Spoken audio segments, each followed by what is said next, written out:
It's 7:01. Table to the left. Table to the left. We're starting our meeting. Please. Thank you.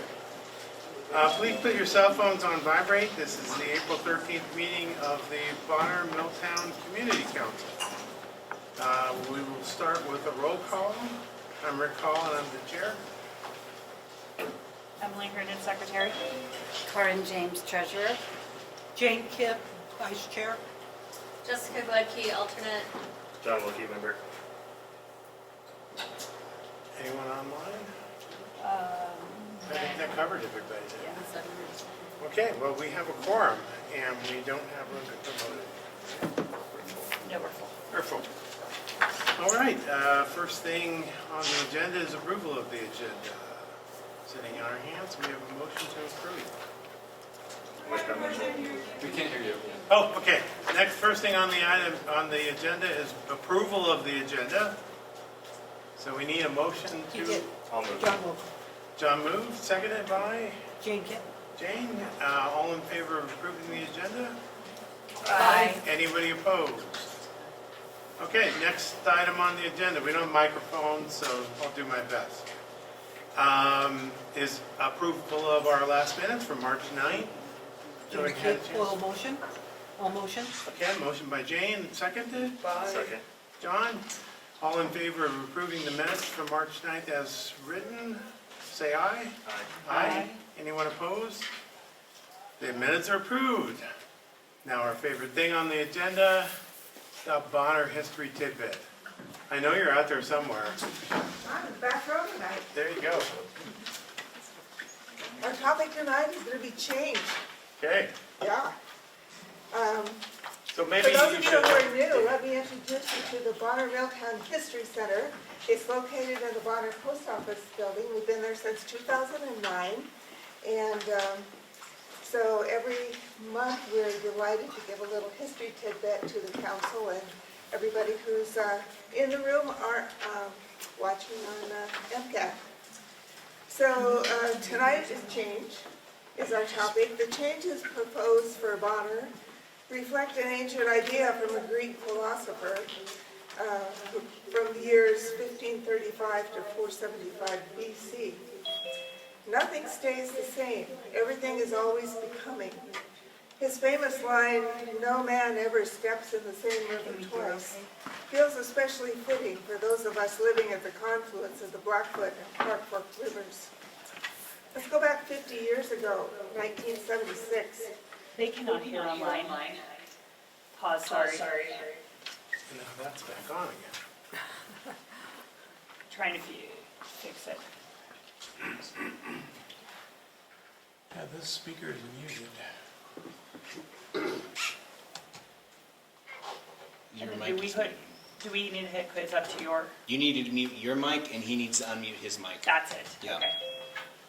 I'm muted here. Okay, he needs to unmute his mic. Okay, got it. And it needs to hook up to your thing. It's already hooked up, ready to go. He Okay. just has to unmute. Oh, okay, got it. Yeah, I can't do much of anything. Just started flashing red. Are we good? Not yet. Go ahead with your, well, yeah. Actually, I asked to mute you.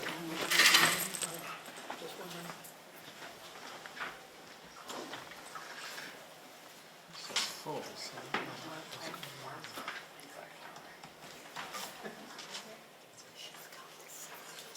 Somehow my screen is darkened down.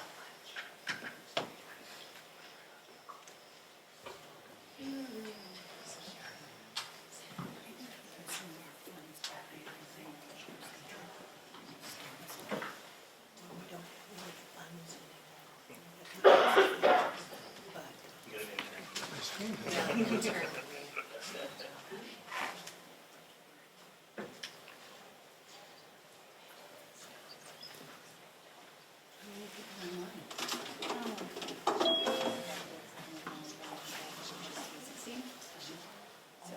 I think it's at the bottom left there now. Audio, red stripe through it, bottom left.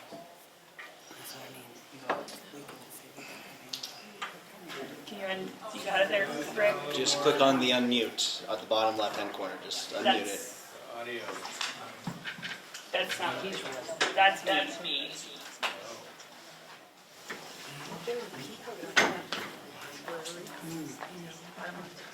I can't see my Oh, screen. you can't That's see your the problem. screen. Okay. The audio's on now on this. Oh, you're right there. I know, I just, Okay, now, okay. but I still can't see the screen. Okay, you're good. It's now echoing through mine.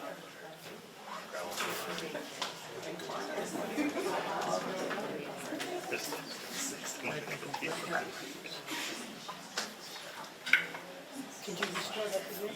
50 years ago, we wouldn't have this. This is a big change. Okay, 50 years ago, 1976. Around 1976, Bonner, Montana was undergoing a major transformation.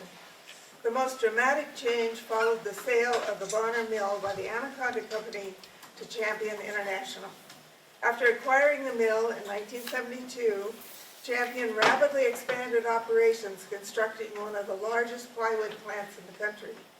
By 1976, the mill employed over 1,000 workers and had a payroll exceeding $1.2 million, a sharp increase from previous decades. With this growth came cultural shifts.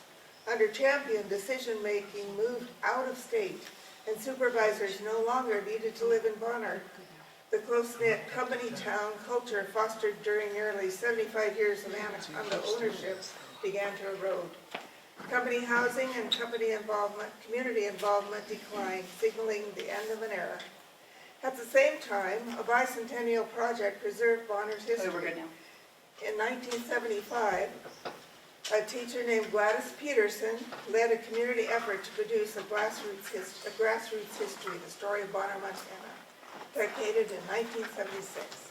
Superintendent Jack Demmons also began collecting historic photographs, eventually building an archive of 1,500 images. Champion's long-term vision further marked a shift. Unlike Anaconda's conservative approach to logging, Champion planned to harvest remaining old-growth forests in roughly 18 years, reshaping the forest. Thus, in 1976, Bonner stood at the peak industrial employment, while its traditional community identity was beginning to loosen. 10 years ago, 2016. By 2016, Bonner was reinventing itself after the closure of the mill in 2008. The former industrial site was transforming into a hub of small businesses. A Missoulian report highlighted about 10 new businesses employing roughly 250 people, including Kettle House Brewing Company, Hellgate Forge, and Montana Grow. Environmental cleanup also reached a milestone as the final PCB contamination was removed, closing a long chapter of remediation. A defining moment came with the creation of the Kettle House Amphitheater. Sparked by a 2016 conversation between Tim O'Leary and Nick Chakota, the riverfront venue opened in 2017 and quickly became one of Montana's premier concert destinations. Milltown State Park officially opened in phases starting in 2015, opening public access to the confluence of the Blackfoot and Clark Fork rivers with new trails, overlooks, and recreation areas. Together, these changes marked a pivotal shift. Bonner evolved from a timber-dependent mill economy to one centered on a variety of businesses and tourism. The community transitioned and regional growth influenced Bonner, changing it from a mill town to a bedroom community where many residents commuted to Missoula for work, and housing demand began to rise as Missoula expanded outward. 1 year ago, 2025. In 2025, Bonner saw no single defining headline, but experienced important developments tied to economic change and land use. The biggest setback came when UFP Edge announced the closure of its Bonner facility, eliminating about 100 jobs.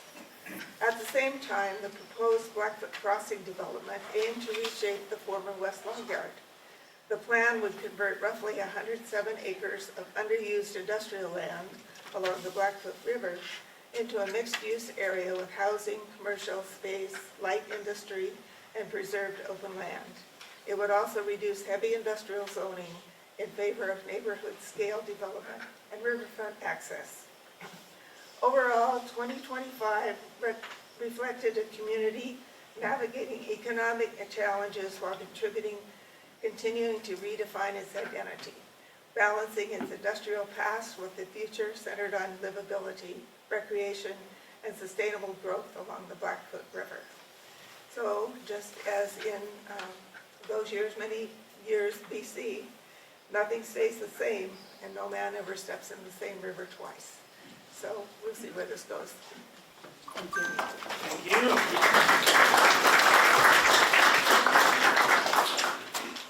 So that, for those of you that are new here, is our Bonner History Tidbit. And we encourage you to go visit the History Center here in town.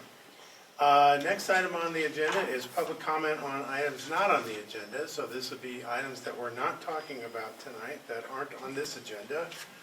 So if you have anything on your online or in the room, please raise your hand. And I'm just kind of self-promotion here that I'm making Bonner t-shirts. I live right here. I'm screen printing them in my house, and I'm also making Montana 200. If anybody's interested, just come up and see me afterwards. how much are they? 25. Okay. Someone in the back of the room. Hi there, I just wanted to introduce myself. My name is Nick Kuyava. I'm a candidate for House District 93, which is actually the other side of the railroad tracks, Tiltsville, Tura, Clayton, all the way down, goes over Patty Canyon and then down to Lewis Park. So just wanted to introduce myself, say hi. If any of you guys live down there and want to chat, I'll hang out after the meeting. I'll be available. Thanks. Thank you. Welcome. Well, since you went, Nick, Monica Trinnell, I'm running for this House District, 92, which abuts Nick's, and it's kind of a funny footprint next to Tura, so the carve-outs are really interesting, but would love to catch up with any of you afterwards. Just here to listen on the data centers, and good job on the truck stop. All right. Anybody else?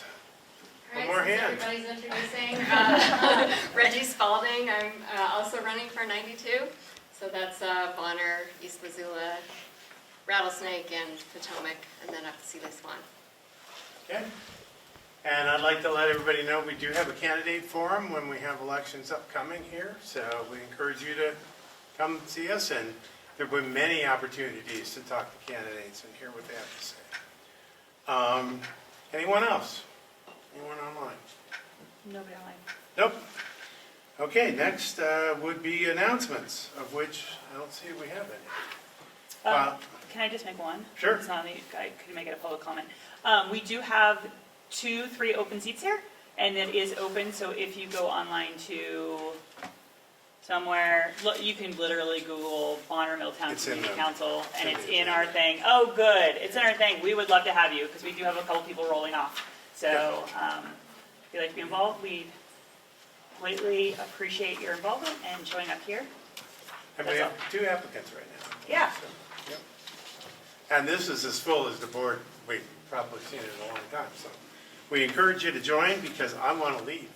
So Not because he doesn't like us or doesn't like us. no, we'll get to that later. So there's a reason for it. Next time for our speakers, starting with Maggie Capuzzo. You're in the room or online, or hiding in the corner. I'm here. Hi. Hi. There you go. It is And you're amazing. with Missoula Public Health? Yes. And you're here to talk about an immunization clinic on May 7th. Yep, you already did it. There's the camera. Are there any questions? Yeah, so I am Maggie Puzo. I'm the immunization clinic coordinator at Missoula Public Health, and we try to coordinate with community councils in our outlying communities to help get the word out about vaccine clinics coming up. This particular one is mostly focusing on children, so kind of getting ready for the next school year, which no one really wants to think about now because school hasn't even ended. But we will be here at the school on May 7th from 3 to 5, trying to get families ahead of the game. We'll be offering Tdap, MMR, varicella, polio, HPV, and meningitis, basically all the routine stuff or recommended vaccines for kids in that age group. So we're trying to just get our fingers out in the communities more and be more kind of public facing, and so I just popped out to just share this information. So are there any questions about Missoula Public Health or vaccines in general, or? Is there a cost? Good question. We will be billing insurance, and we also offer a sliding fee scale for those who are either underinsured or uninsured. So sometimes we get that to slide to zero, but the maximum out-of-pocket cost is $21.32 for those who do not have insurance or are underinsured. I always like to point, I would like to make just a comment. Absolutely. I always like to point out that I work in a rural community outside of Missoula County, and I always appreciate your guys', something's being out here. No, I it's got it. my Oh, watch. okay. It's you, you're a watch here. Great. I would like to point out that you guys do strange vaccines for especially people traveling overseas, and Yeah, it's we not have- regularly available at like a doctor's office, and I always appreciate. Yep, so we do have our international travel clinic. I'm not sure if any of you have visited our international travel clinic, but if you are doing overseas travel, they are by appointment only, and we take a full medical history kind of itinerary and look at the big picture of your health in general, what you're going to be doing if you're going to rural or cities, and kind of offer immunizations for your specific trip. So it's a really great service, from rabies vaccine, typhoid, Ticovac. We have the whole gamut of travel vaccines. So thanks for bringing that up, because that's also really good information for folks in general. But yeah, so we will be here on May 7th. Again, mostly kids vaccines. If there's any ever requests for us to come out with more adult-driven RSV or shingles, pneumonia, we're happy to make that happen as well for the community. So, yeah. Thank you. Yeah. Thanks for having me out here. You have big ticket items on the agenda. We do. Get this stupid thing to stop. Oh, technology, it's so wonderful.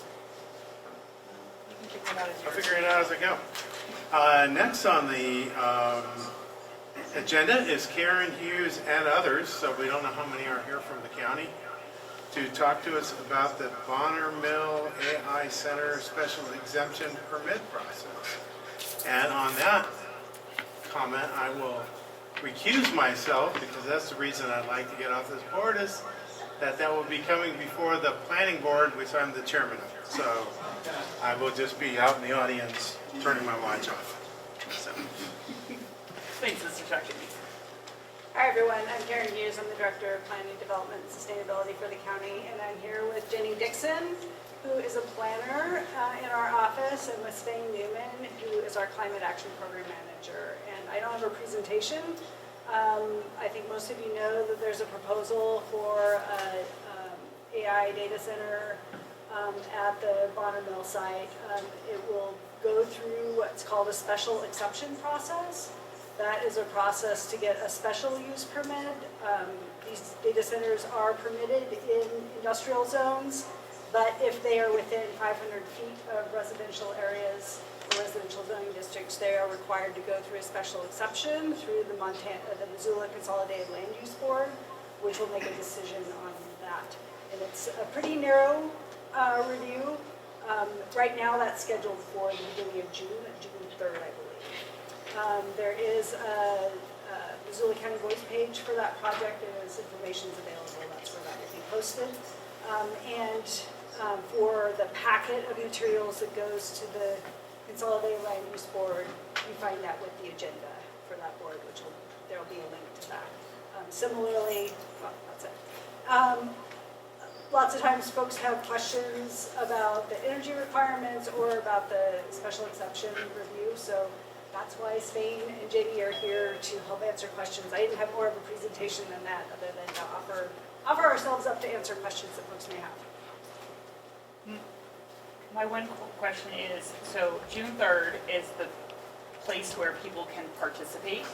In the review of the special exception, so Okay. there'll be specific review criteria. And Jenny, can you off the, maybe if you can give me your zoning code, it's a pretty limited review.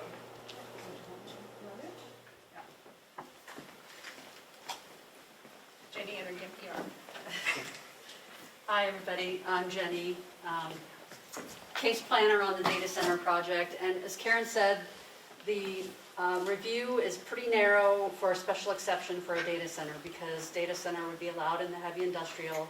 But when it is adjacent to or within 500 feet of residential, we do take it to the land use board for a special review to review the impacts on residential. So it's not really reviewing the use or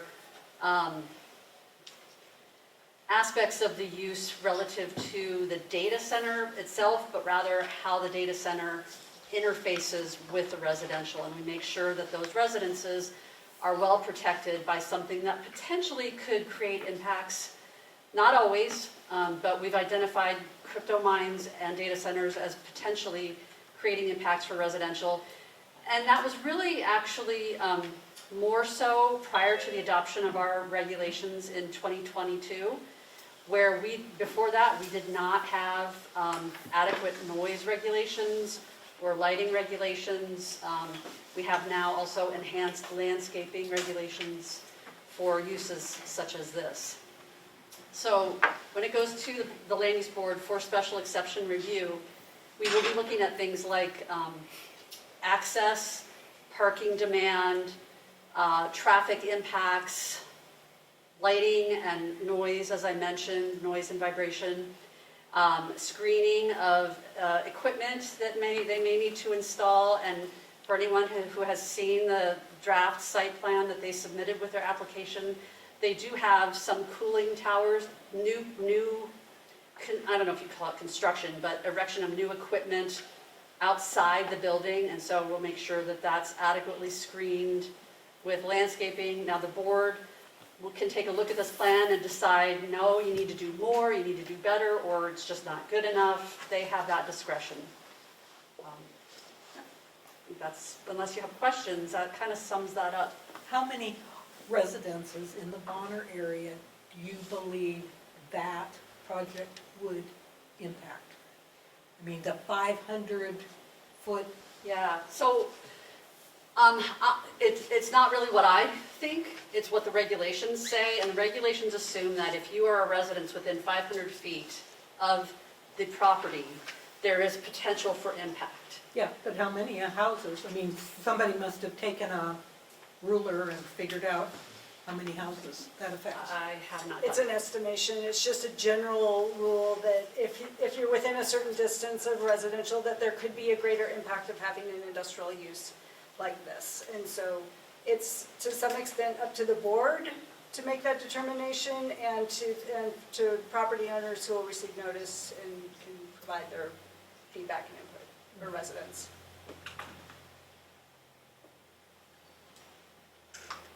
Yes. Are there set power usage and decibel limits already in place, or is that kind of, is that part of what it's going to be? Yeah, that's a great question. So, for someone not in the planning world, it seems a little maybe disjointed, but I'm going to describe what we're going to be doing. The first review we're going to be doing is the special exception for its impact to potential impact. We have to do the research and determine if there are any, and if there are impacts to residential, we propose ways to mitigate it. And then the board ultimately makes that decision. That is looking at one of 4 basic requirements for data centers. The second one is that it be zoned industrially, which it already is, so that box is checked.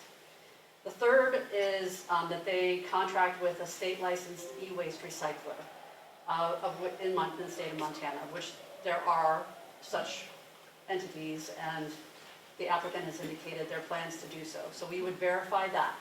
And then the fourth and final thing, which we have not yet seen any proposal for, but we expect to when, if the board approves the special exception, then our next step is to get a zoning compliance permit and potentially building permit or any kind of trade permits they might need, like electrical, plumbing, mechanical, and that kind of thing. When they come in for that and we check it for zoning, we also then look at that fourth item, which is that they are providing new renewable energy for their entire operation. And that's what Spain is here to answer questions about. If you have more questions about that, I know they'll be happy to come up and. Is that noise? Okay, so then the noise issue is really something that is addressed at the time of, well, it's addressed at the time of special exception as well as the zoning compliance permit. We have, since 2022, adopted noise and vibration regulations that establish maximum levels in a receiving area. So let's say the data center generates a noise level below, I think it's 75, I'm not sure, I can't remember the exact number, but below a certain threshold, then it is in compliance. If at some point a fixed source of noise, so it's not like lawnmowers or cars driving by or truck engines, it's got to be a fixed source like a fan. And from what I understand, their operation doesn't exceed 55 decibels. Of course, that is something that should residents notice that, geez, that seems louder than it should be. We we receive complaints from people and we'll pursue that in enforcement action to see, investigate whether it is a problem, whether they are compliant or not, and if not, then we enforce it. You got the hand back there and then I Oh, have yes, one online. sorry, just 1 second. Okay. What about protection for residents on water use? Well, the water use, there are a couple different aspects to that. The first is, and I'm not the expert on water, the health department is we have a water quality district that looks at impacts to water quality in Missoula County. So they will be looking at that at the time of zoning compliance. If there are, in fact, water impacts, that is their job. As far as water quantity, that's not really regulated.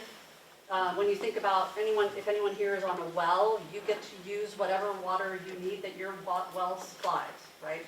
So this site, the Bonner Mill site on a well, and will supply their users to the extent available. And as I understand it, this data center is proposing a system that I'm not familiar with. They've described it as a proprietary system, I believe, of a closed loop water cooling system for their equipment that, as I read through their application, they indicate it will be at the same level as a single dwelling. Now, I don't know if that's true, and we're going to try to get a little more information about that, but I don't think that water quantity issues will be a problem.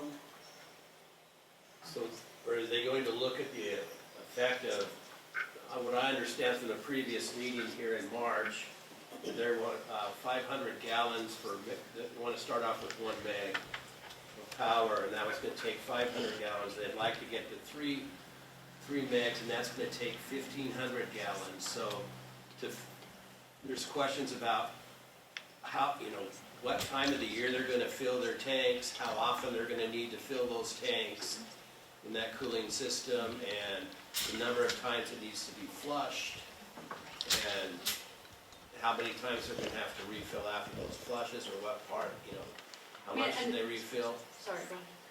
So, I think there's some quantity, there's some questions about the quantity of water and what effect that'll have on the Blackfoot.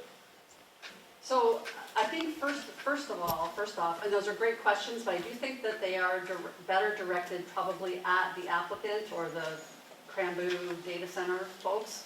That information has not been provided to us. We don't require that information. We don't review that information. We don't review that. That is the health department that would be looking at impacts to water quality. And I presume impacts to water quantity, should there be a problem with, I guess I can't speak to impacts to the river. That's really more of the health department. And I don't believe anyone from the health department is here tonight. Is it a DEQ as well? Yes, DEQ, Okay, health department. So I'll propose that we get DEQ and health department here for the next meeting to make sure we have those questions answered. That'd be great. Ms. Fain, did Okay, you? cool. And then I'd like to, once you're done with that, I had one that asked a question right as those two first ones. Okay. So I was then I'll gonna move to you guys. Ask Spain, you talked to someone at the Water Quality District, am I right? And she gave you a snippet of information, and if you would like, please come up and join. Sure, I can come out, and I am reluctant to speak on behalf of Missoula Public Health. Right. But I did talk to Elena Evans, who's Environmental Health Manager for Missoula Public Health, and it works with the Missoula Valley Water Quality District. At the risk of speaking for others, she more or less confirmed the same, that the county's regulatory purview over industrial water is pretty limited. Right? There are certain conditions if an operation were to exceed standards or impact the water quality district, that they could be involved. There are certain coolants or chemicals, like if they were to use Freon or some like older generation things, then which they have not proposed, right? But if they were, then the water quality district would be in play, is my understanding. But barring certain conditions, water is just not particularly within the county's regulatory purview. But I would encourage you to, again, check that with Missoula Public Health. And also note that there are places in which, in water law or DEQ or DNRC could be involved, right? Like it's my understanding that they do not intend to do a discharge, but if they needed an MPDS permit or a discharge permit, that's DEQ, right? Or if there was a water quantity issue that got water rights involved, that's DNRC and not the county. And so the county does have some very specific right, like we have performance standards on noise, on vibration, on some of these other things that are in Chapter 6 of the zoning, and I think Jenny has that book, so if you want to afterwards, you can come see the specific levels, but water is certainly not within the purview of planning, development, sustainability, and zoning compliance, but limited in the county, and we've got more questions, but also I think Mike's trying to So I'm Mike Isaac, I'm the water operator for the Bonner Mill site. I'm licensed by the state of Montana for operating the Bonner Mill site water source. And so if I could just take 2 minutes and help to bring some clarity to the water usage. That has been a very hot topic, and I wanted to bring some context to that so that I live water. Water is what I do for the community, it's what I do for the mill site, and so water is something that I think to bring some context to it could be very helpful. So I have water meters in all my big buildings. All the big users, I have water meters on. I log those every night. They're on my desk every morning.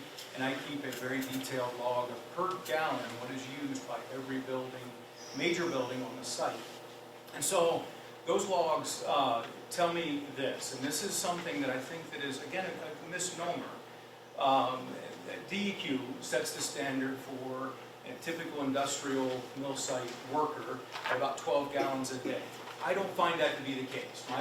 My site workers are generally about 7 gallons a day. And I've logged this for years. I've been a water operator for probably close to 10 years. And so the average usage on the mill site of a mill site worker is about 7 gallons a day. That's a couple flushes, hand wash, drinking, that kind of thing. Gets them to about 7 gallons a day. So the planer building, the one that's in question, that in their full production, they had roughly 100, 120 maybe, max, 110 was very standard in their operation. A little bit of processed water, not much, but a little bit of processed water.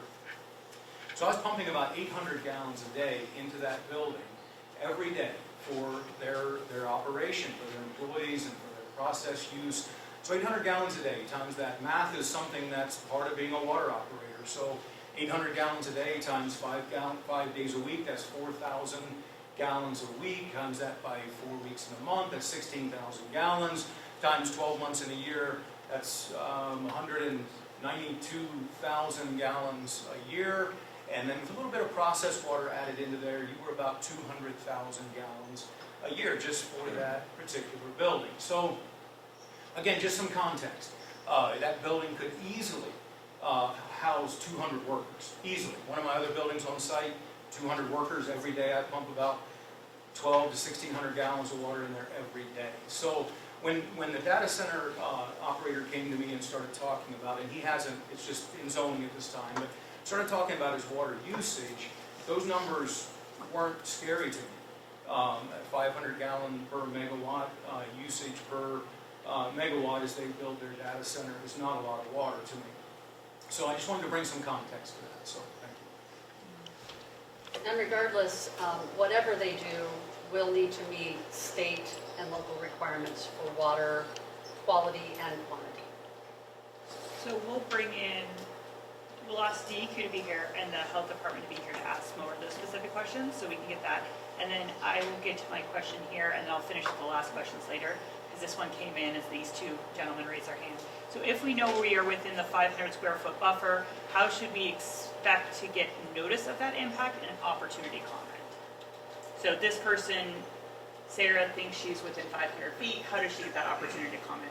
So we typically notify people within 300 feet of a special exception. In this particular case, we would notify within 500 feet since the radius of impact is perceived to be potentially 500 feet. We notify people by mail, which will be probably going out in the next 3 weeks. We put a legal ad in the paper for those of you who read the legal ads. We put posters around the property that give information on how to comment, how to get more information. And then we also have a post, which we normally wait to put up till we've started review, but because of the interest in this project, there is a post currently on our county engagement page called MissoulaCountyVoice.com. So that is the way you get notified, and also the way you comment will be indicated in all of those publications. The main ways, the preferred way to comment is on the Missoula County Voice page. But if for some reason you're not comfortable with computers or having your name on your comment, you can always use an alias, but if you have your name, you just don't want people to see your comment, you can always email me with your comment. And my contact info will be in all of that outreach. Do you want me to call on others, or do you? Yeah, go ahead. I'm good with that.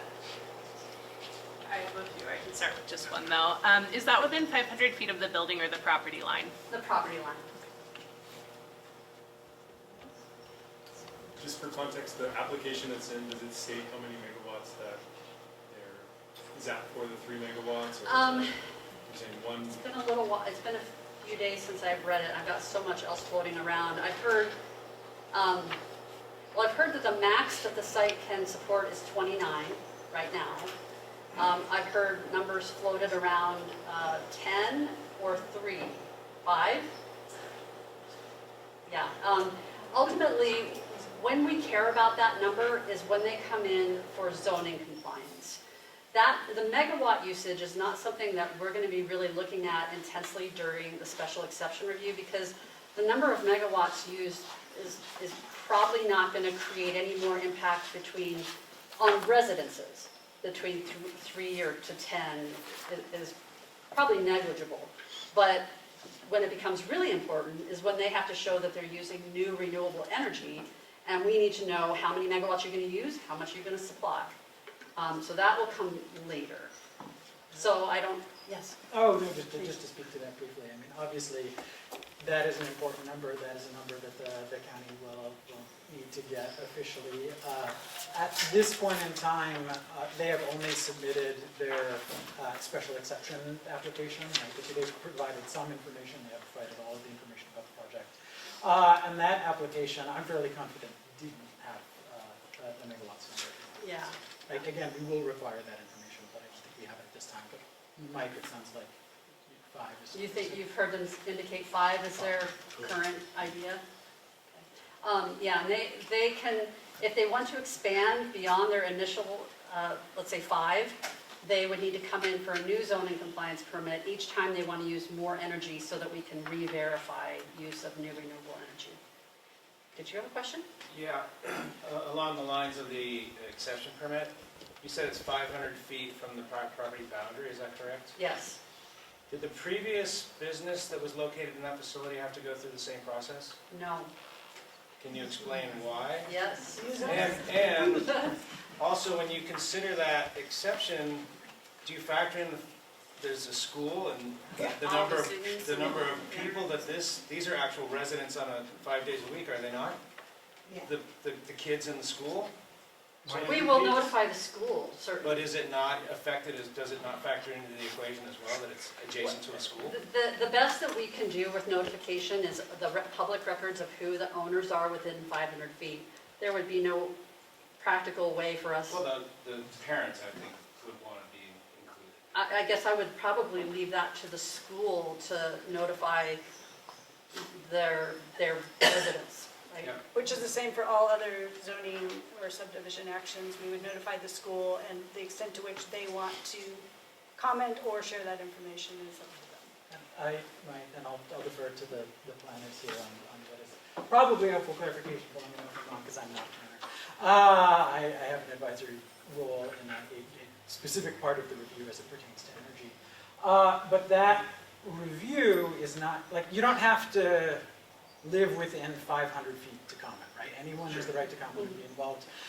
Similarly, the review is not cabineted to specifically like impacts it, like 500 feet, not 501 feet of the property line, right? That the 500 feet salience is that if there is a residential property or property line within 500 feet of the proposal, then that's what triggers the special exception review Additional review. for impacts like noise, vibration, etc. So that isn't to say that the county's review stops at that 500-foot line, but rather that 500-foot threshold is what makes the county's review start. Is that accurate? Yes. I will add the school board meeting is tomorrow at 6 p.m. and it is open to the public. Would you like me to answer the question? Yeah, sure. Back in 2018, when Project Spokane, then Piper Block, changed their name, occupied that building, it was under old zoning regulations that simply classified it as an industrial use. That did not, like I said earlier in my comments, that we did not have noise or lighting or landscaping requirements that would take care of what ended up happening. The commissioners recognized the impact of that and asked our staff to evaluate all the potential problems of a crypto mine, which we did emergency zoning back in 2018 and 2019. The only way you can do that is if there's an emergency. The commissioners declared it an emergency. It coincided with the World Health Organization declaration of an emergency based on climate. And they took that very seriously, declared the emergency, enacted that interim zoning for 2 years, and at the end of those 2 years, the commissioners could have either said, nah, not a big deal, it's not as big a deal as we thought it was, or yeah, this is a problem and we want to make this permanent, which is what they did. I believe that was 2021, so my years might be off a year or so. Hyperblock left a year prior and said that the reason was due to the zoning was driving them out of business. However, the new regulations that the county commissioners adopted would not have applied to their existing operation. This is what most of us know as grandfathered, right? They would have been able to just keep doing it. There were other reasons they left. But the commissioners, I want to just, I guess, reinforce, took the complaints of the community very seriously and enacted legislation that really was the first of its kind, if not in the country, in the world. So, I think you guys did great, and I think the commissioners responded. So, yes. And then, let's see, I can't tell whose arm is up over there. So if I was understanding the health department and the water part of it correctly, is it that they're not gonna have much of a review process of how much water that the facility is gonna use? And if not, isn't there responsibility to kind of get ahead of that now, knowing how much data centers around the country and around the world tend to use and pollute water? So first, let me just clarify that the commissioners will not have a role in this project at all. It's going to be the Board of Adjustment that is the land use board for Missoula County. For zoning. And then for the permit, it's administrative through our office. So the commissioners will not play a role, other than taking your comments and being aware of what their constituents believe and feel and want to see done. And then I guess, again, not treading too far into the world of water, because that is not our specialty. It's Health Department and DNRC. I solicit comments, our office, solicits comments from agencies during the special exception review. I fully expect if they believe there to be a problem, and that is what I have to rely on, they will identify that for me. If they don't, then one of the assumptions that I make is that there isn't a problem. So we reach out individually to these agencies to ask, please provide comment. Now, I guess I don't know how to answer your question really as far as getting ahead of the water issue. I think you first have to determine, is there a water issue? And I'm not sure that there is. I would leave that probably to the water agencies to decide. I guess that was my question, is there gonna be, are they gonna be looking into that, given that it's known that data centers are, like, typically, like, anyone can come and say, mine won't have an issue. Right, But, right. so many have done that and caused havoc in their local communities. So can we not use those as an example and ask, specific departments to specifically review? Absolutely. And you really raise a good point that I'm sitting, my wheels are kind of turning about how can I incorporate this maybe a little more into the review of the special exception to ensure that the system that they tell us they're going to use is the system that they will use. How's that sound? I'm going to get to some other, you had a question already, so the guy in the hat. Yeah, And then after that, you go ahead. You had your arm up first. So on that note of regulations within Montana, I think we can all agree that Montana regulations kind of lack a comprehensive note on how to deal with the upcoming rise of data centers, especially with environmental impacts. What she was saying was, are there going to be specific ordinances in place in specific departments that make sure these data centers are following compliances, especially with environmental e-waste? Right. And is there like a transparent plan?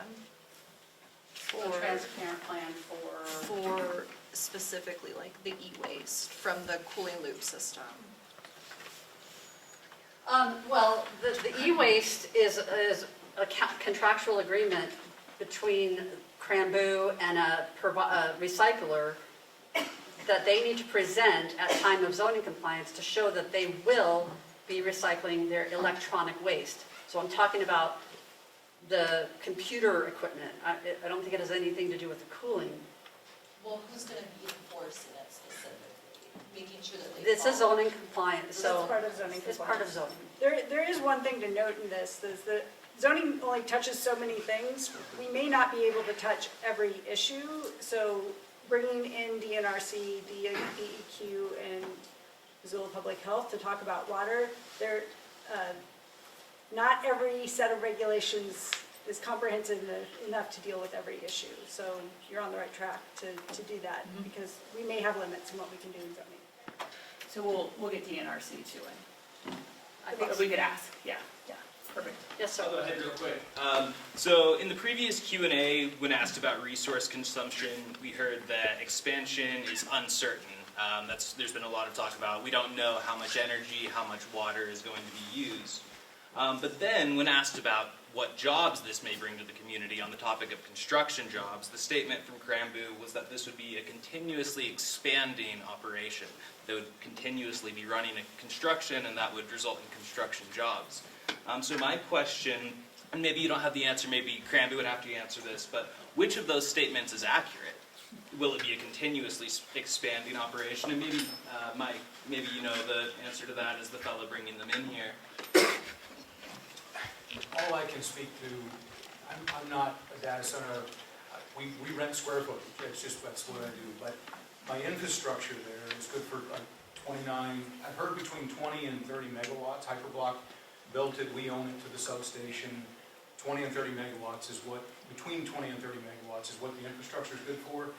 That's all I can speak to. To increase that, I'm told, is nothing's impossible, but near. So then, to the statement of that it would be a continuously expanding construction operation, is there any grounds in that? Is that just a buzz they're throwing out to create imaginary jobs in a situation where there won't be jobs coming into the community, as is known with data centers, that it's a very low job, easy to run type of operation? That I couldn't speak to. I don't know. I know that they are building initially. They're applying for 5 megawatts. They're wanting to use local construction people. They said that at the meeting. Beyond the extent of that, I couldn't speak. Thank you. Just to end my comment, I think Look, I can answer a little bit of that. Oh, sure. Unless your next question is related to that. I think it'll go along with your, I'd love the answer from you, but just to end my comment, I think it's pretty clear that there's a lot of uncertainty right now about what will be used, and I would say it seems rather irresponsible to offer any approval without more certainty than is being currently offered. Well, okay, so I'm gonna address that, and then I want to address the employment issue. Thank you very much. The level of certainty that we are authorized and obligated to review for is in our zoning. So we really only look at those 4 things. But that encompasses a lot of, we talk to a variety of agencies, but we are not going to be able to get full certainty until there's a zoning compliance permit. It is not going to be at the time of special exception. And even at the time of zoning compliance permit, we get certainty about those things that we regulate. We are not going to know how much water they're going to use. That seems irresponsible with the data center. And that is what I was referring to with getting ahead of things. I think, reading with what he's saying, it's irresponsible to approve something and then backtrack later saying we didn't think about this. And it makes sense to be preventative rather than trying to fix problems. What we can do is hold them to what they have proposed. I guess I'm going to need to double check this with our attorney's office. So I'm going to give it a little bit of a caveat that to the extent that we can hold the applicant to the water system that they have proposed, because Missoula has demonstrated a strong interest and commitment to environmental protections. So being able to hold them to that water system that, as I understand it, will not create untenable impacts versus the Wild West where they just get to use, whatever system they want to use. An ounce of prevention is better than a pound of Yeah. Now, as far as the employment, and as far as the employment, I do believe, when I read through their application a few days ago, maybe it was last week, I think they fully acknowledge that there is not a lot of employment generated by data centers. 15 jobs. 15 jobs. Yeah, it's not a lot. The job generation may be in construction, but the building's already there. So this is another area where we do not have the authority to review a proposal based on how many jobs it's going to create. I get it. There are other uses that might generate more jobs, but we don't get to say, oh, you can only do this when they comply with zoning. Okay. I think one of the confusions is you guys aren't in the business of sort of imprinting morality and ethics. You guys are very limited, as you're saying very clearly, when it comes to the information that you have been provided by KRAMBU and what you can sort of look at when it comes to the larger questions. The media continues to fail on a really large scale in providing accurate information. You guys all have jurisdictional sort of patchworks that make it very confusing for the layman to understand what's going on. Not everyone's a weird nerd like me that shows up to all these meetings with Legos and puppets and tries to make it exciting and fun. But the acronyms, in depth, not right now, I don't have my puppet, it's my safety mechanism. But in depth by acronym and some of the challenges that are happening, it's a bigger issue. I continue to shock myself by realizing people don't know that Sam Altman, Peter Thiel, and Elon Musk were hanging out at Paws Up Ranch back in June. People don't know that. No one like New York Times wrote about it. I don't think I hallucinated that. I know AI tends to hallucinate. But where we're getting accurate information is so absolutely critical. When I went on Reddit and everyone's freaking out about some smaller local company and Cybertrucks, I went and in person and said hi to them and said, "Are you guys the data center?" They're like, "No, we're not the data center." But now there's a national data center fear, and there's not a really good mechanism for getting past paywalls from the Missoulian or the Missoula So Current. tell me your question. What's your question? Do you have a I question was for- just, I was a candidate, like for a moment, right? Shout out all the candidates, even the ones who use AI in the public defender's office, Monica. So I'm not really, I don't have a question. Well, I guess maybe I'm just going on one of those like tailored gonzo journalist rants. A Travis so, rant, yeah, I know, it's so cool. And so I Randy. guess to respond to that, Yeah, we are here to answer questions and to make it as clear as we can. the ones that you We were- can answer. Yes, absolutely. And we Yeah. were at the community meeting last month. We'll be at the public hearings. I'm always available. I brought my card. I will leave them if anyone wants to reach out. I know it's complicated, but Red Beard, you had a question. Yeah, thank you. Stratton, by the way. Stratton. And, yeah, going off almost kind of the last comment.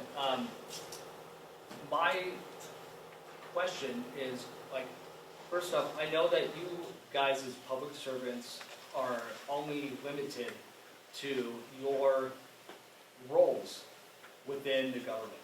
And so, my question is, where is the AI data center investors and founders like you guys should not be taking these hard moral questions for this, because all you're doing is coming and answering them within the parameters of your job.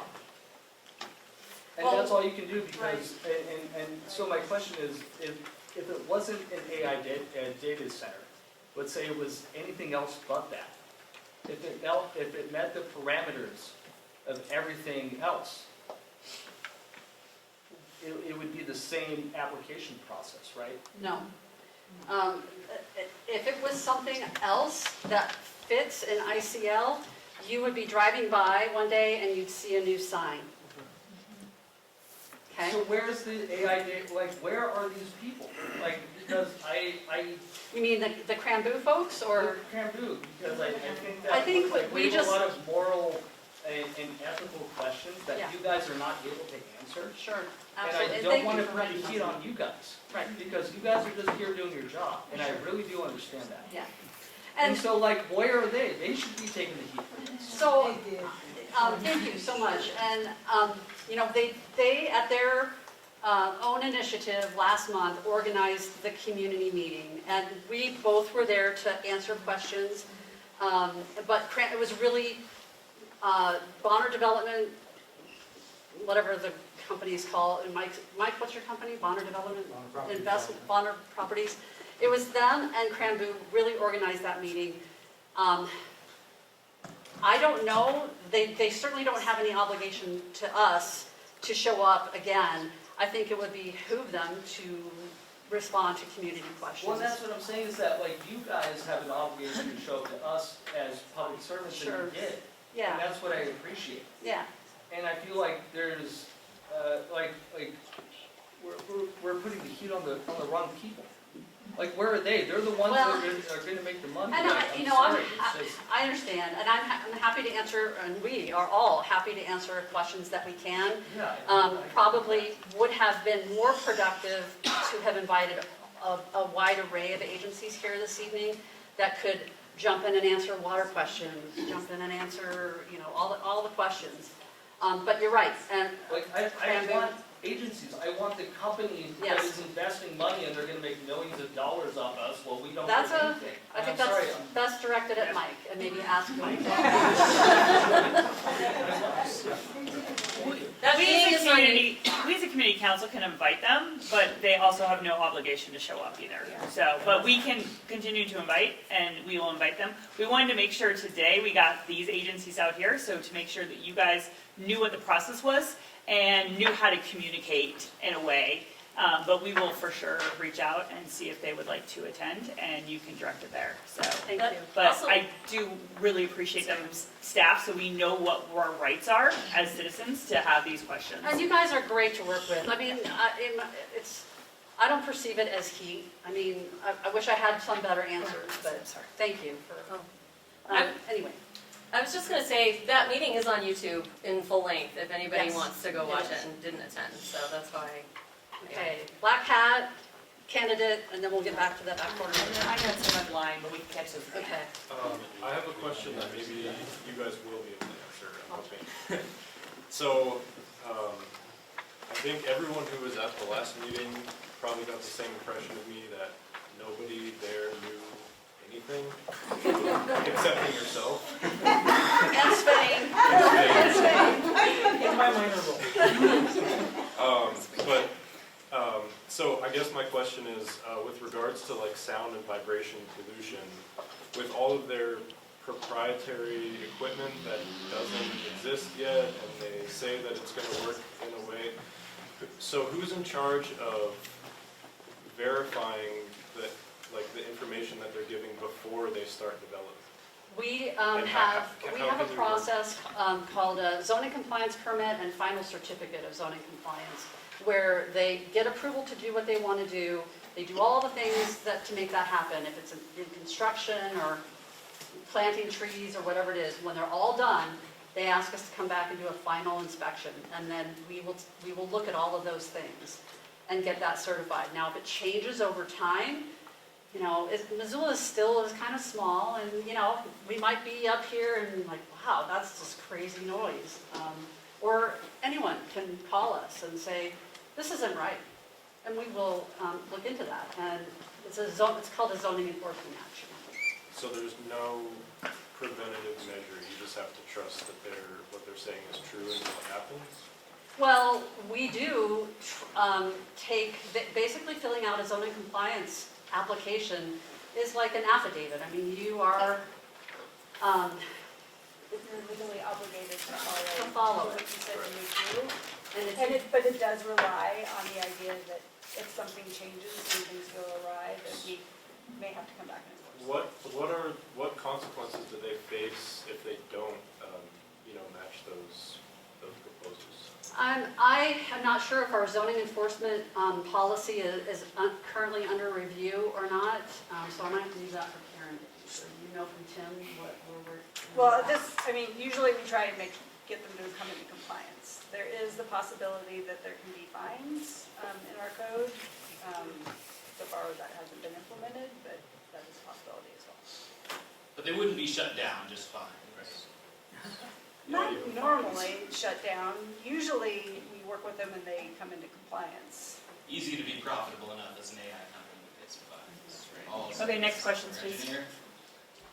Yeah, I think that what everybody's seeing is the difficulty of playing whack-a-mole with the patchwork of jurisdictions and this difficulty here. And there is one jurisdiction that does oversee all of these entities, and that's the state legislature.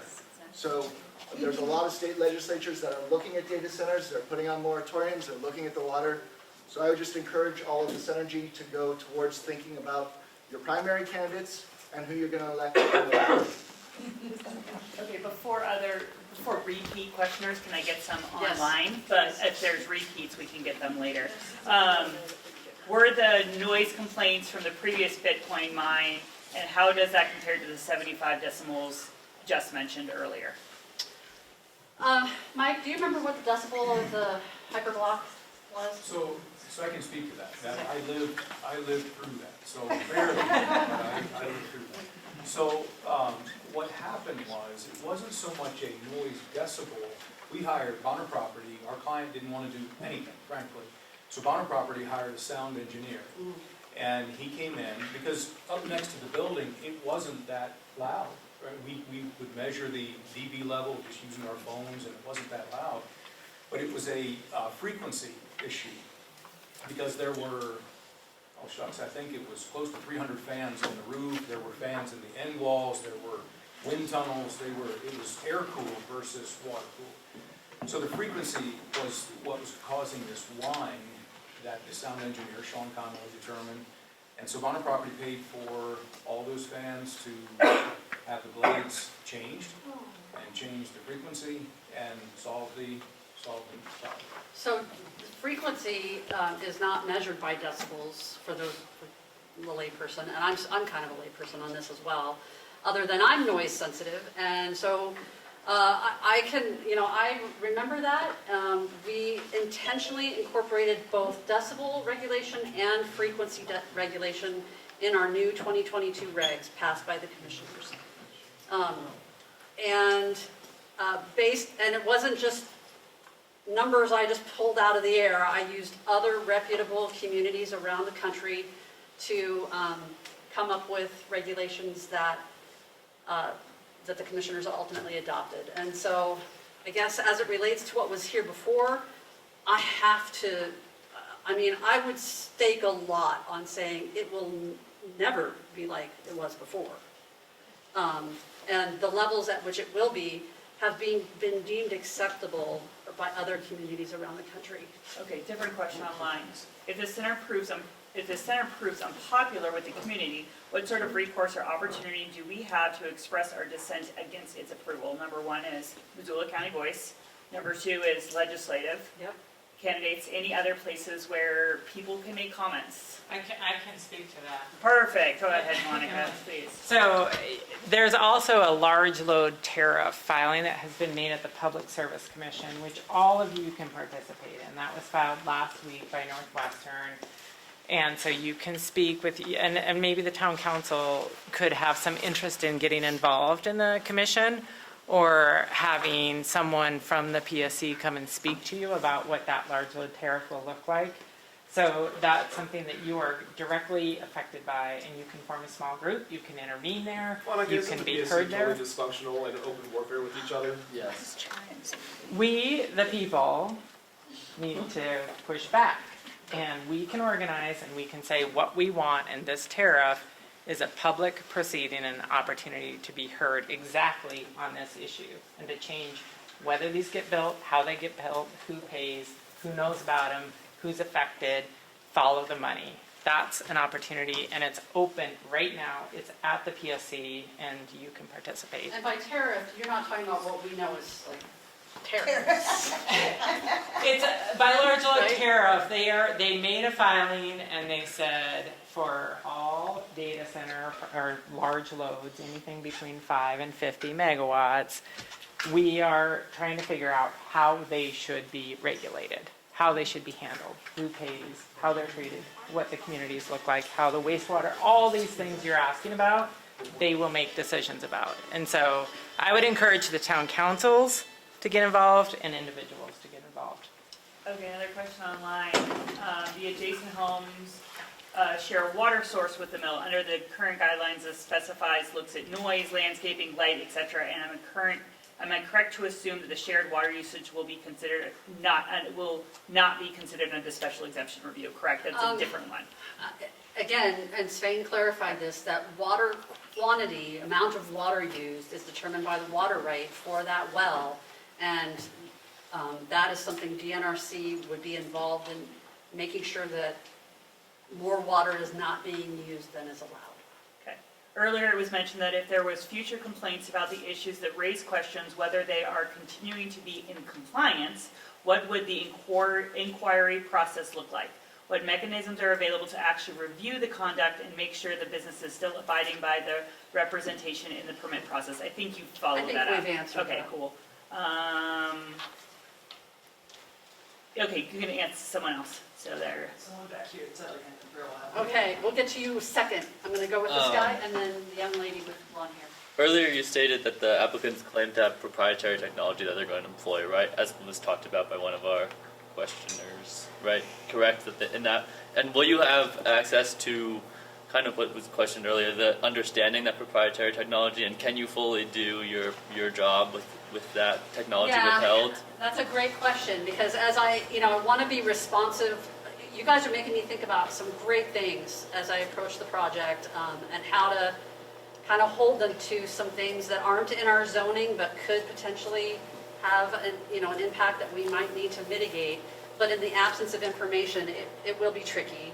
How can you approve it if you don't know what's going to happen? Yeah. Well, because our obligation is to review only against criteria and standards that are there, and water really isn't.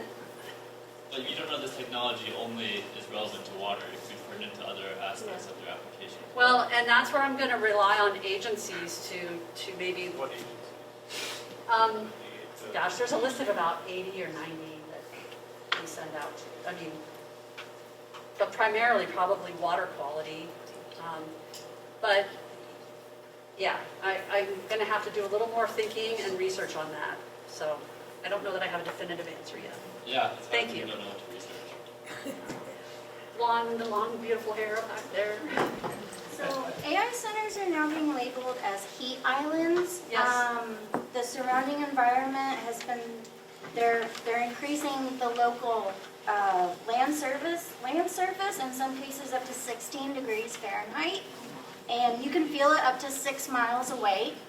Who is looking into the heat impact? Because our snowpack average is so low. Fire season is coming. It runs rampant through these mountains. Who is looking at the impact of the heat that this is going to be bringing? Yes, thank you. We've actually had a couple comments along those lines. It was not something that was totally on my radar until fairly recently, based on comment from people like yourself. So we've done a little bit of research, so we're aware of that 16 degree, which is actually at the high end. I mean, that's the hot, you know, anywhere from 2 to 16. So one of the things I have been doing is researching, given that they are proposing to plant, I mean, there's really not a lot you can do beyond like heat capture or heat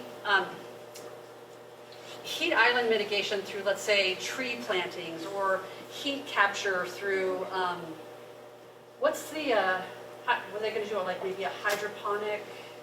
They were going to maybe capture the heat for use. So this has been brought to my attention, and Svein has actually done more research on it than I. I don't know if you have anything you want to add, but it is something that I am going to be paying attention to, and to the extent that we can make sure that temperatures are moderated. I don't know, I can't say that they will or will not increase, but we're going to be paying attention to that. I mean, it's going to affect the water, it's going to affect the fish in the water, and all the local wildlife. That is something that should be very, very looked at and considered when... So from the little bit of research I've done, with the planting of the 34 trees along the, I guess what would be the east boundary of the property, that will have some effect, some moderating effect on that heat island, if there is in fact heat island. We don't even know that there will be. You don't know what technology you're using. So, Okay, next question. Next question. Yes. So from the Q&A last month, I am under the impression KRAMBU stated that this proprietary technology is already in use at a site that they have in Washington. So I'm curious what review of that, and they've also said that they will be using that site as a blueprint for this site. Right. So what review will the Land Use Board Special Review, will that be looking at that existing site that's a blueprint site for what's trying to move in here, and what will that look like? And I'm also wondering, the Missoula County Voices website is already very, very popular. To what extent are those comments being taken into consideration, those oppositional comments that are already saying we don't want this here? Okay, so first question, yes, we will, when I get over the hump of a few other deadlines, I'm going to be focusing in on all the things that have been raised here this evening and at prior meetings, including what is their operation in Sandpoint or Coeur d'Alene? How does that? Washington. And then how? So your second question: how are comments received?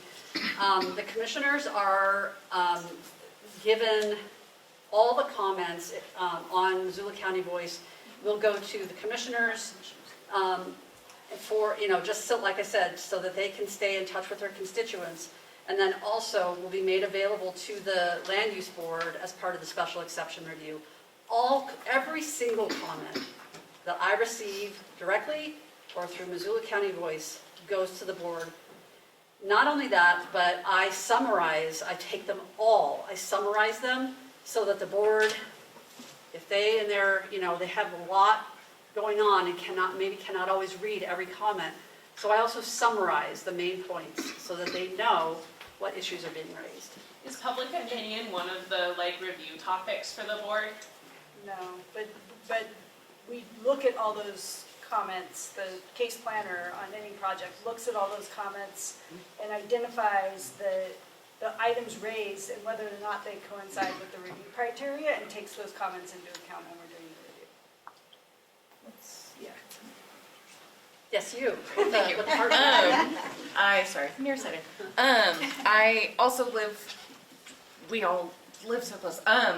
On the same lines as the Missoula County Voices page, there's that question section, and on that question, and I understand you all are so incredibly busy. There's a lot of stuff going on in Missoula County. There is we will try to get back to you within the next 5 business days. I've submitted a handful of questions there in good faith. Can we expect answers to come back from those question sites, or should we really be waiting until that June 3rd meeting? I think our comms team does the very best they can to try to either answer those questions or get answers from So us. those are through the, okay, or From us.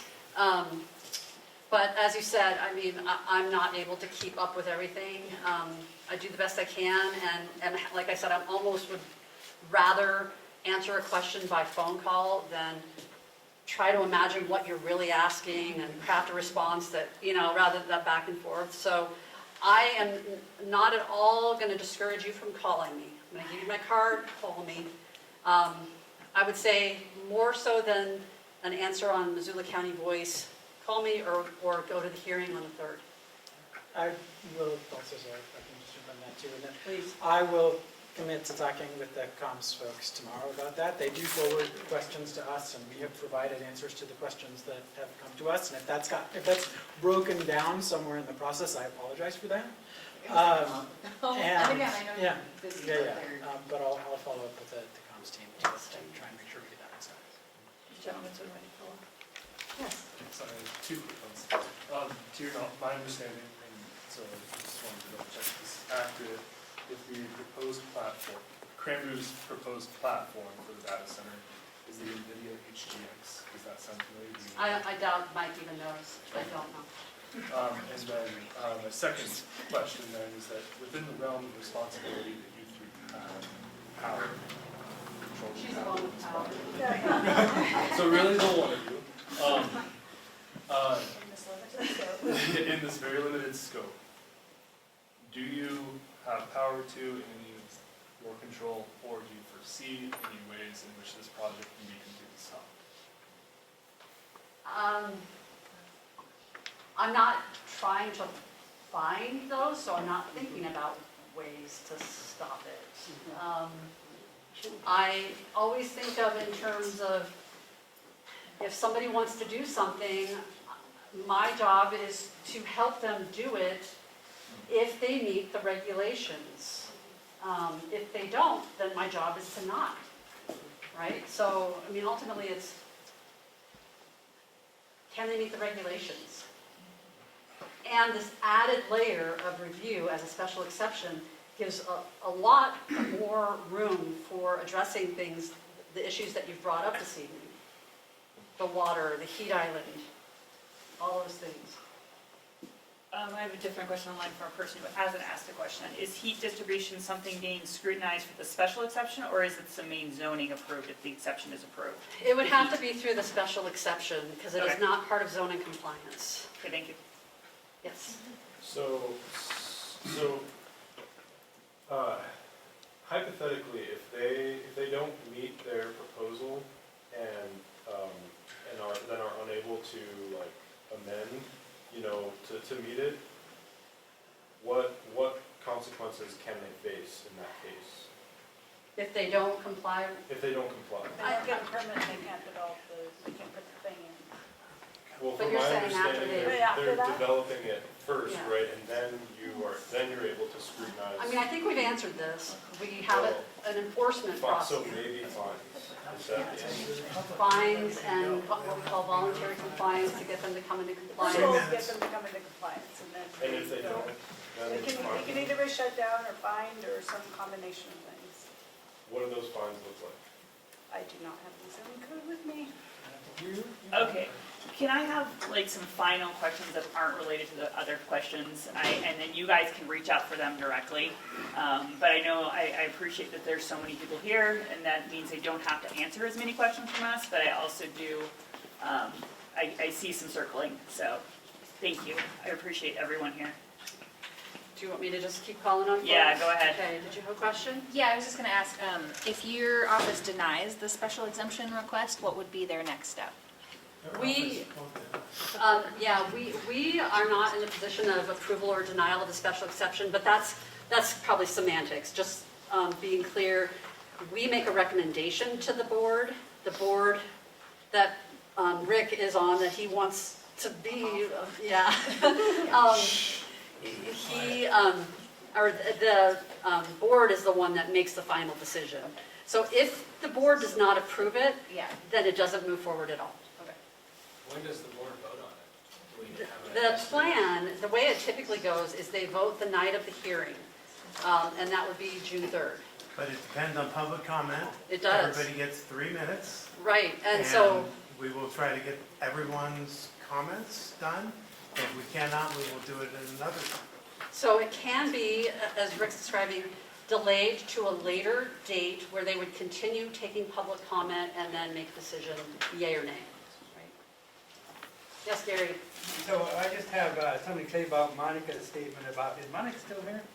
She just. Oh, she left. Anyway, she was talking about Northwestern Energy's large load tariff that's in front of the PSC.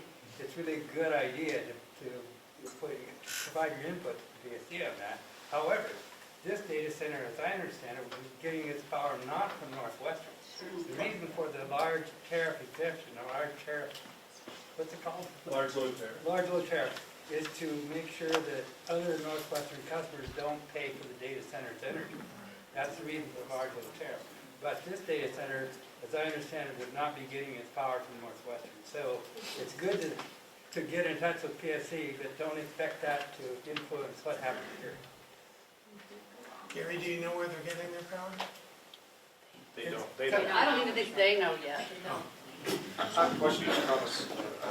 Yes, question. So because you referenced that the new renewable energy provision is so innovative and one of a kind and first in the country, maybe world, that to me sounds like a lawyer's gonna come sue you guys. Do you have any sense that their legal team is going to try and destroy that provision since it's so innovative, new, and it sounds like entire salaries for lawyers could be made on just that? Well, I guess I would hope that,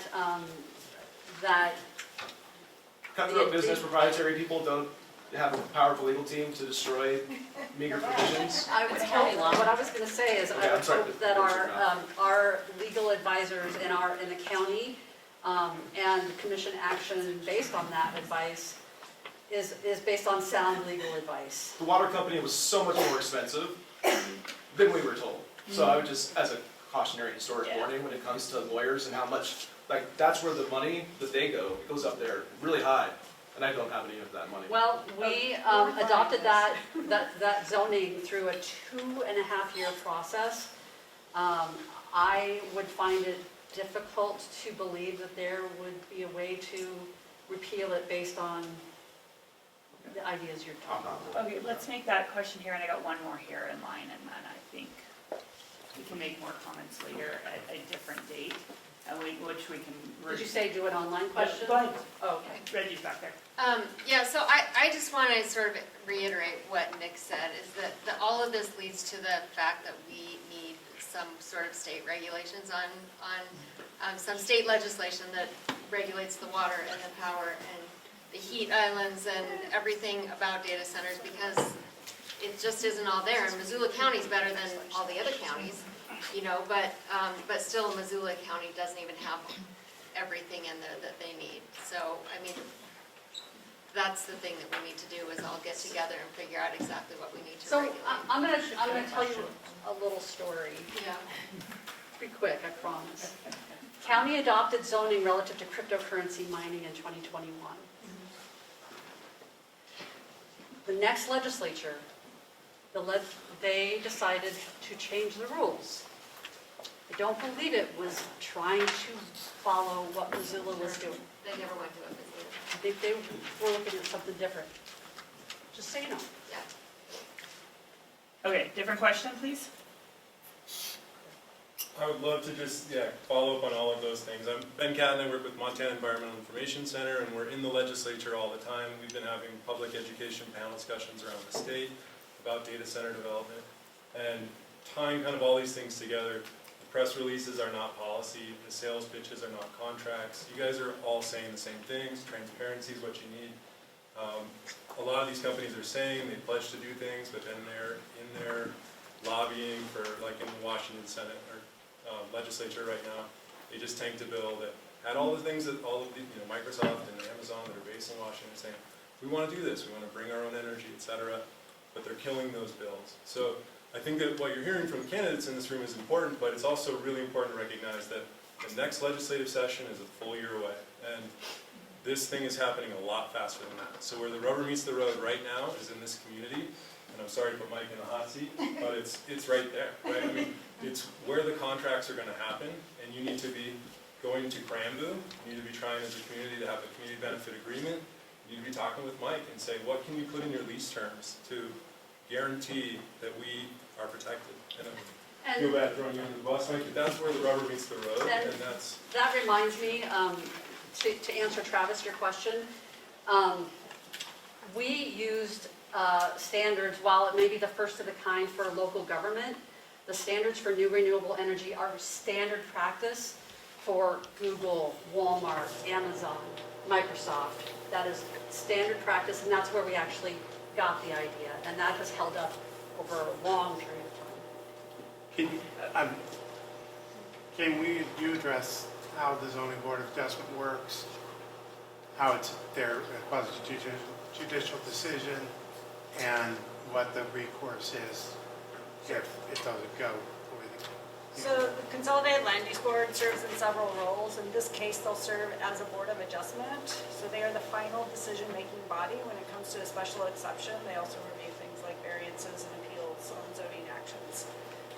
They will hold a hearing, at which point they will receive the staff report, which staff will make findings based on the criteria as recommended findings. They will they will allow the applicant to make a proposal, and then they will take testimony. They're required to make decisions based on the review criteria, so if they vary from what staff does, they need to go through those criteria and make sure that they make positive findings on every single criterion. Yeah, so it's not an average, it's not a, we got most of them as positive, but this one was negative. They have to have a positive finding on every criterion. Their decision stands, they're quasi-judicial, they act like a court or a hearings officer, and so that's for the county where it ends. Any appeal goes to a court of law, goes to the district court. Okay, there's one last question online, and it may be better that they just contact you because it's kind of a bigger one. What type of information discovered would make this a no in a review process? With some general considerations have been noted, like parking and noise, etc. But I'm not super clear what the negative points. So if there's a better way to just, I mean, there's probably so many. You have to look at the criteria, and you have to, essentially their threshold is get to a yes on every single criteria. So the way to get to no is to have one criterion that tanks.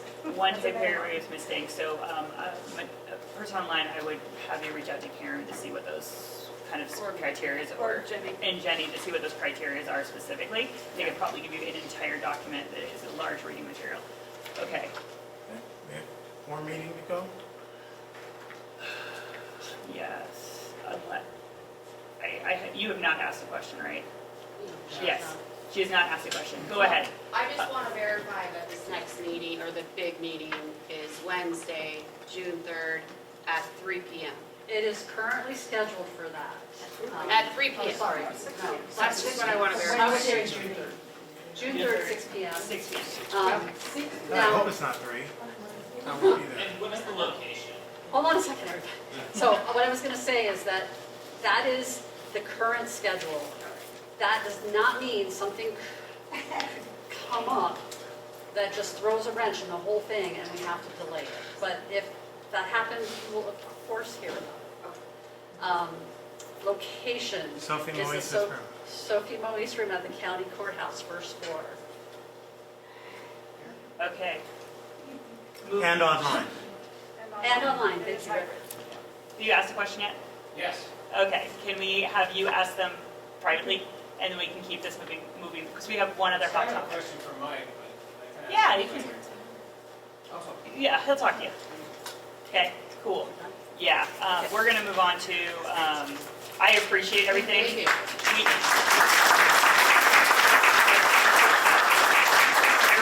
I know we really wanted to make sure that they are there to answer all the questions this time, and we can we'll make sure that we have Department of Health and Department Health for the water use, DEQ, the electric use, DNRC, we'll invite all those. We'll invite the AI data company, the PCS. We'll invite everyone so we can ask another question. I'm gonna ask if this is the largest You group. include us? Yes, so that there's absolutely. not You that guys are back. absence of an agency. Back next week, next month. So we'll invite as many people as possible. We're gonna, if it's this big of a room and this many questions, we're gonna limit it to one question per person. You can change your question, obviously, if someone asks the question and stuff like that. We'll also at some point allow for public comment. We'll probably limit it to a minute or two on the comment, just so we don't have a 5-hour meeting talking around circles. But I appreciate everybody. Want to make sure we have space for everybody. Question for us. Can you add Northwestern and Yeah. is it MEC up here? Northwestern. Do And they build the power or is it MEC? which one is it? Missoula Electric. Is it like a probably? Okay. Yeah, I can ask. Can't hurt to ask. Thank you. Yeah, absolutely. If you think of more, email us. Okay. Okay. Okay. Moving on. Thank you all for being here, and Blackfoot Crest. we're moving on to our next item, which is Andrew Hagemeyer. Is in the room somewhere or online. Hiding. Hi. Andrew. About the, what, we have the clarification on what exactly happened with the Board of County Commissioners of Blackfoot I'll Crest. start that. You've been sitting in these chairs for an hour and a half that were designed for 7-year-olds. It's killing my back, it's probably killing yours, so if you need to like stand up or stretch. Or Yeah, we can take a 5-minute break if you want. Let's stand. I guess we can't take a break. So I'm Andrew Hagemeyer, I'm the Community and Economic Development Director for Missoula County. I'll also keep this pretty short. So I manage the county's tax increment finance programs and the community's housing programs. So my connection to the Blackfoot Crossing is actually the potential for the developer to access tax increment financing to help fund the infrastructure that he needs to complete his development.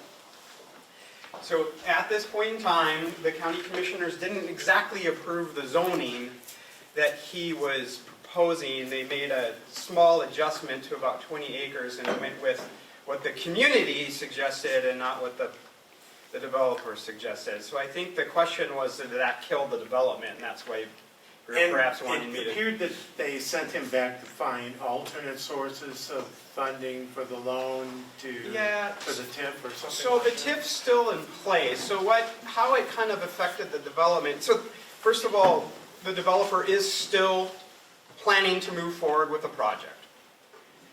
What that looks like is changing because he no longer has Town Pump as a client, or Travel Plaza, or whoever owns the was going to own the Travel Plaza. So he does have to kind of reset and relook at his options for development, what potential people he wants to move into the property. So, so there's some unknowns about what exactly is going to happen, what's exactly going to go there. It's probably going to be a little while before we find out. But how that decision affected the immediate future, or the sort of course of action that was sort of on plane, was that town, I keep calling it Town Pump, I don't know if it's a Town Pump, the Travel Plaza was apparently, according to the developer, ready to go. So they were ready to jump and build. And they had some agreements that that Travel Plaza was going to do some traffic impacts, or mitigate some traffic impacts, like put in a roundabout, maybe do some lane adjustments. So they were going to finance some of the infrastructure that was necessary to support the rest of the project. But where that really was going to benefit him was it was going to start to increase the tax increment that's available within that district. So it was going to raise revenue that could go to some sort of bond or something like that to pay for his water plant or his sewer plant or something like that. So yeah, we never received, the developer never submitted an application to our office for any sort of use of tax increment. This was just sort of a verbal communication of what his plan was. So now that Travel Plaza is no longer in the running, we're kind of, I don't have a lot of answers right now on what the future is. Did it expire at some point? That's Well, kind of what I got from the commissioners. The district is set to expire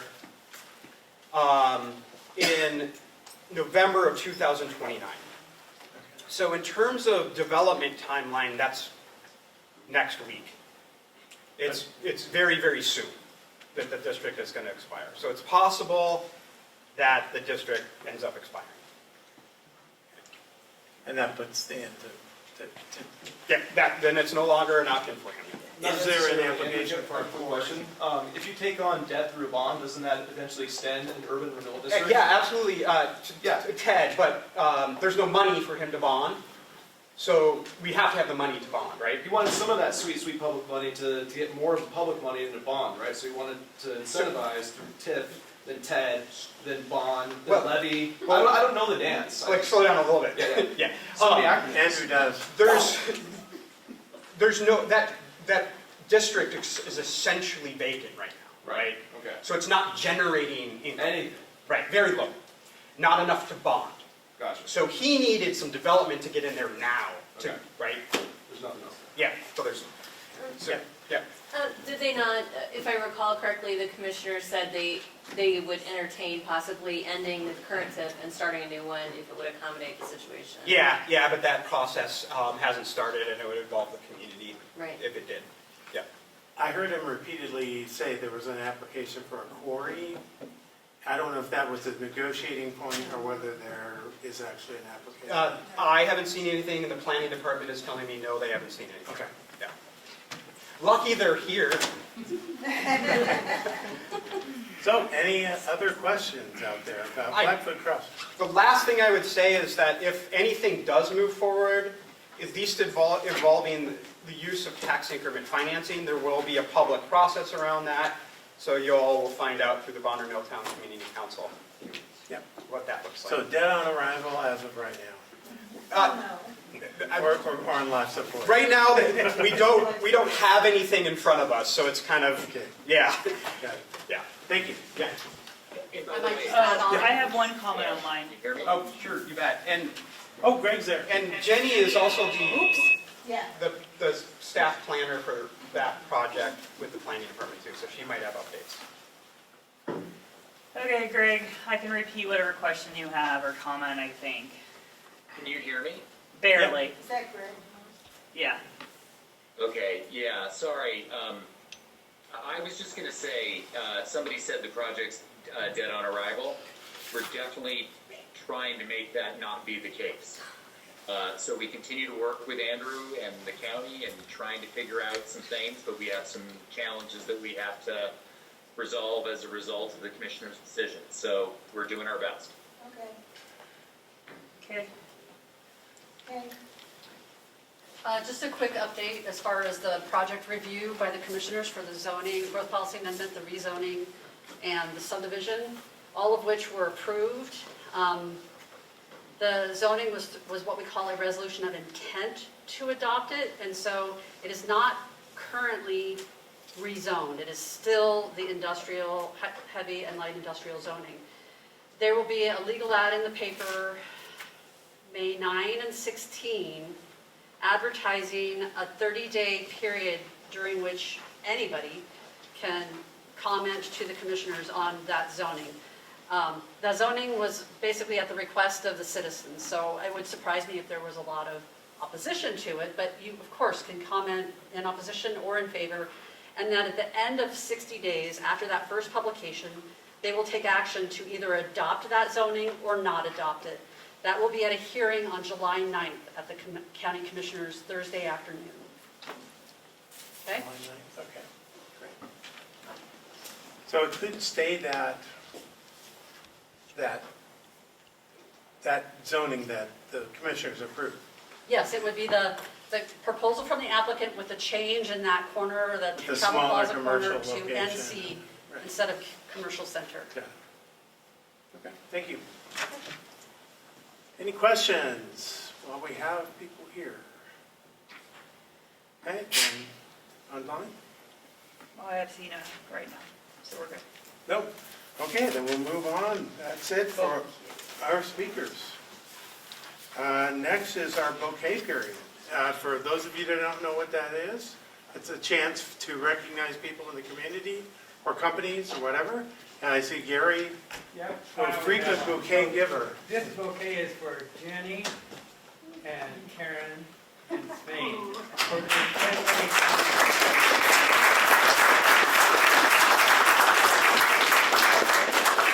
I will be back with cards. I left them in the car.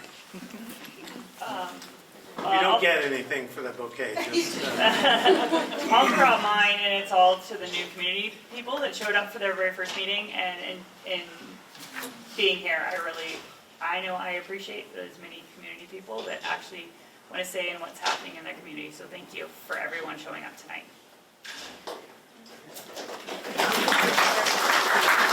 Any other bouquets?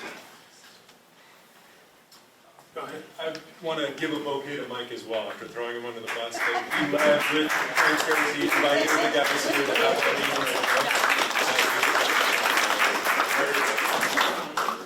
And, you know, I'd like to throw into that bouquet that the owners of the mill are landlords.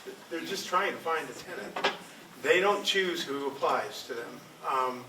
And he came to us last time, kind of hat in hand, apologizing for it being an AI center. And we don't require companies to apologize for making money. That's what they do, but, or try to do. So, anyway, thank you, Mike. All right, bouquet period's over. Public comment period.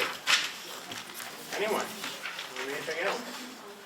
I'd just like to make a quick public comment about workforce housing and the expansion of tax increment financing. A lot of people don't seem to understand, probably because they haven't seen my 3-hour, too-long documentary called Engins, Missoula, but they don't understand how general funds can really be negatively impacted when these urban renewal districts are overutilized. And our first responders continue to not be able to sort of deal with some of the urban issues that will spill out into more rural parts of the county as Missoula becomes more unaffordable, and we don't deal with that in a bipartisan, dysfunctional way.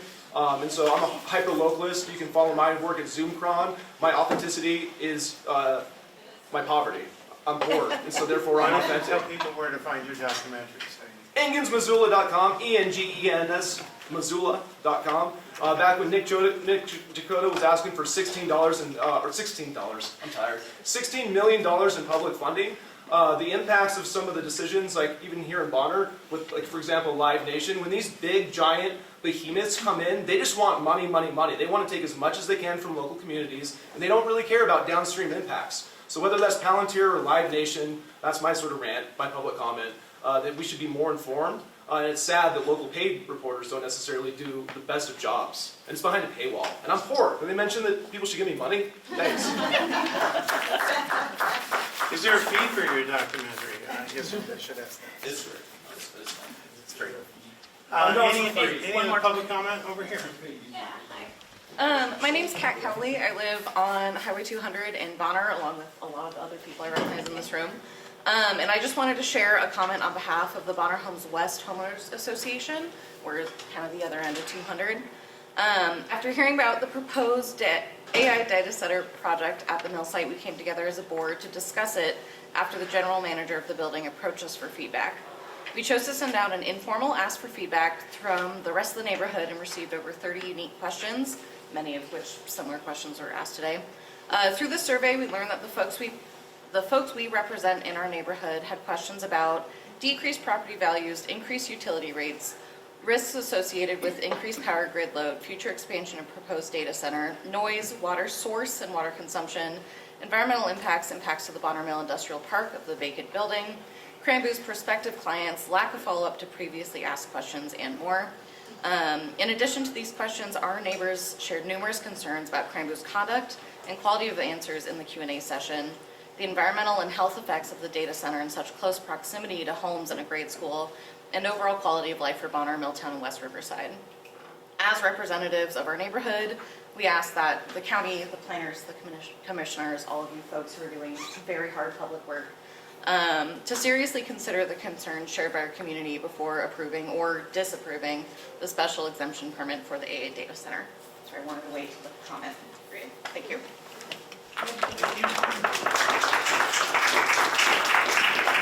Any other public comment? Okay. So, my name's Stratton Taylor. I live in East Missoula, and I live there with my wife. Got a dog and a cat, and hopefully by next time, or this time next year, I should have a son or a daughter. And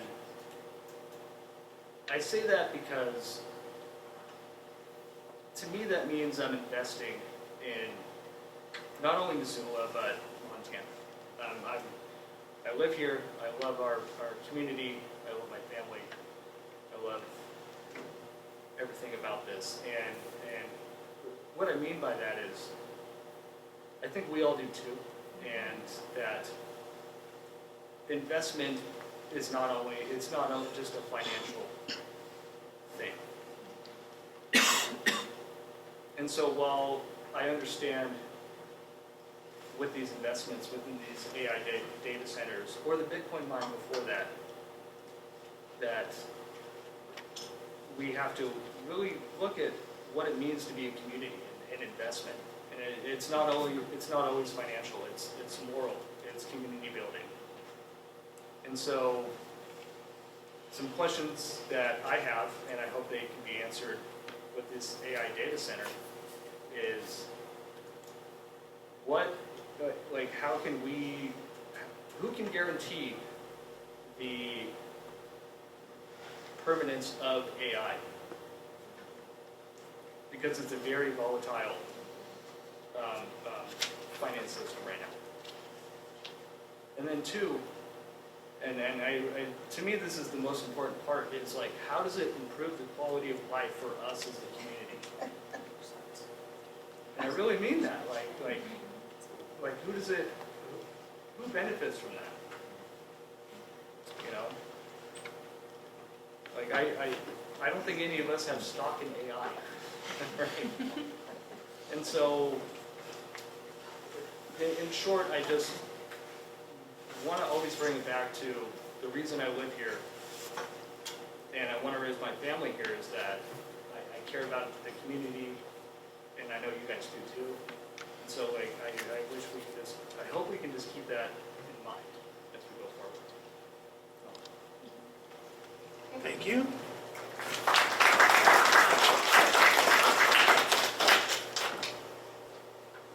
Yes. I think this was mentioned in one of the speakers. Can you I just stand wanna- up? Yeah, of course. So this was brought up when we were, my name is Gabriela Flores. I'm currently a student at University of Montana in the education program. And it was brought up being right by a school for the AI data center.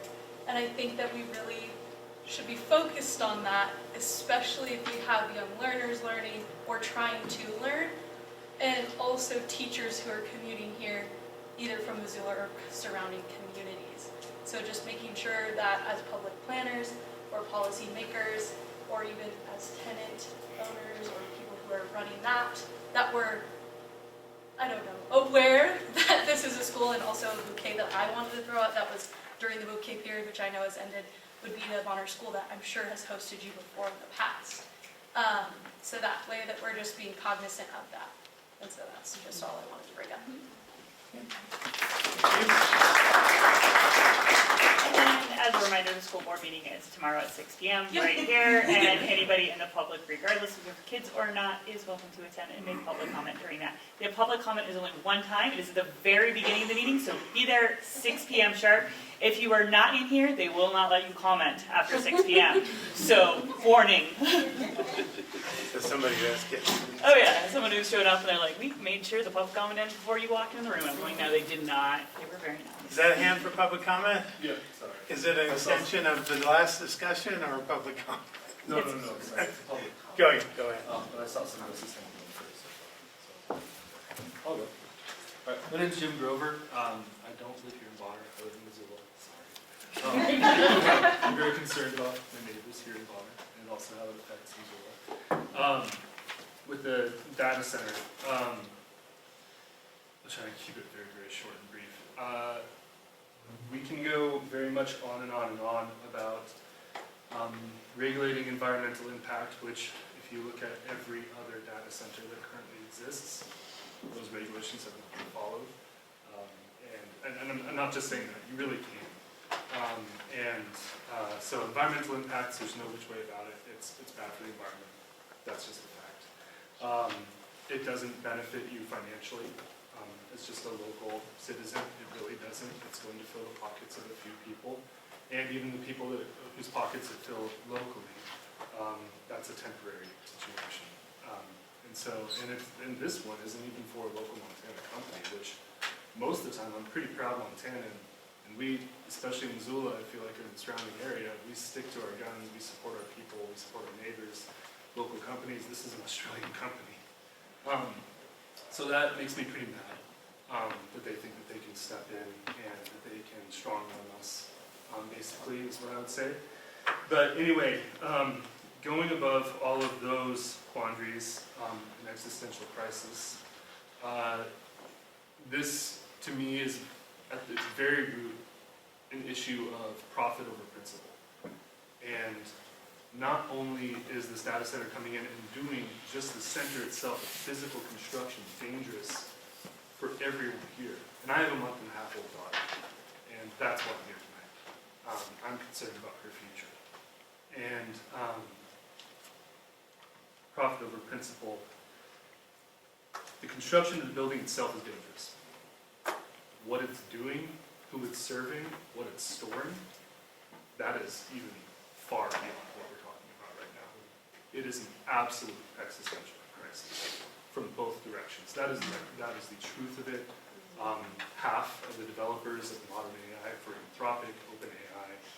We had 2 hours to talk about this stuff. Yes. So we're now having public comment about what we had 2 hours of public comment on. So, Gotcha. Okay. please, Well, go ahead. anyway, sorry. Move on. It's okay. That's all I'm going to say. Existential crisis. Think about the morality of it. This should be public comment about things that we have not commented about already. Question period, and now there's a comment Yeah, period. that's This is a public comment period, so public comment is not the Q&A period. So. I didn't ask a question. I asked my question very clearly. I just made a comment. I really understand this. Yeah, it kind of doesn't. I'm the chair, okay, so my job is to make sure the meeting moves along, okay? And so, we don't want to extend another 2 hours that we had into the same thing that we were talking about, because we have other items of the agenda that we need to get to, so. No, we have communications to go to, so that's our next item on the agenda. So communications, applications are open for Bonner Milltown Community Council. If you want to be on this committee, then you should contact boards.missoulacountyus/application to apply. We have 2 applicants right now. We have 3 positions open, and maybe more. And it closes on May 1st, so at 3 p.m. So you have time to apply. Communications, these are communications we get from the county that we are required to tell you about. The Missoula County Comprehensive Plan update. Missoula County is in the beginning stages of developing a county-wide comprehensive plan for the unincorporated parts of Missoula County. There's an external link on our agenda. This is also on our Facebook page. So if you want to click on any of the links, you can go to our Facebook page and see the agenda. We also post things for that we get from the county, so you can click on their links as well. They include anywhere outside the Missoula city limits, but within Missoula County. The county originally adopted a comprehensive plan in 1975, and the comprehensive planning document currently in use was adopted in 2016, with a substantial amendment in 2019. The process of updating the plan will be a 2-year process that will continue into 2027. Please see the Missoula County Voice. They have a whole section on the comprehensive plan update. Next item on the agenda is the treasurer's last report. Yes, I wasn't aware of this. I know we had discussed donating, but we did get an invoice for mailbox renewal, so that was $88, which I'm writing a check for. Okay. So our new balance is $22.41. So are we donating that to Friends of Two Rivers? We can donate it for Friends of Two River, and then we can make a request from the county to support the rest of the banner. Yeah, and we should have probably submitted that to the county to pay the PO box. Oh, that's true. Because we're not supposed to be paying Okay, our own. yeah, I haven't given the check yet, Okay, so. then let's just. So for all of you out there, we used to have a But the problem budget. is, it has to be paid by April 30th, and I don't know if the county will, if the city will get it to it that fast. I'll try to help. Give them the opportunity. Okay, we'll Yeah. find out. So we used to have a budget every year that we would do very little with, except we do have a picnic, a community get-together, that we use about $500 of that for. But the county has taken the budgets away from all of the community councils, and they pay our bills directly. So that's what we're talking about right now, for those of you that are trying to figure out what's going on. Action items, we have none.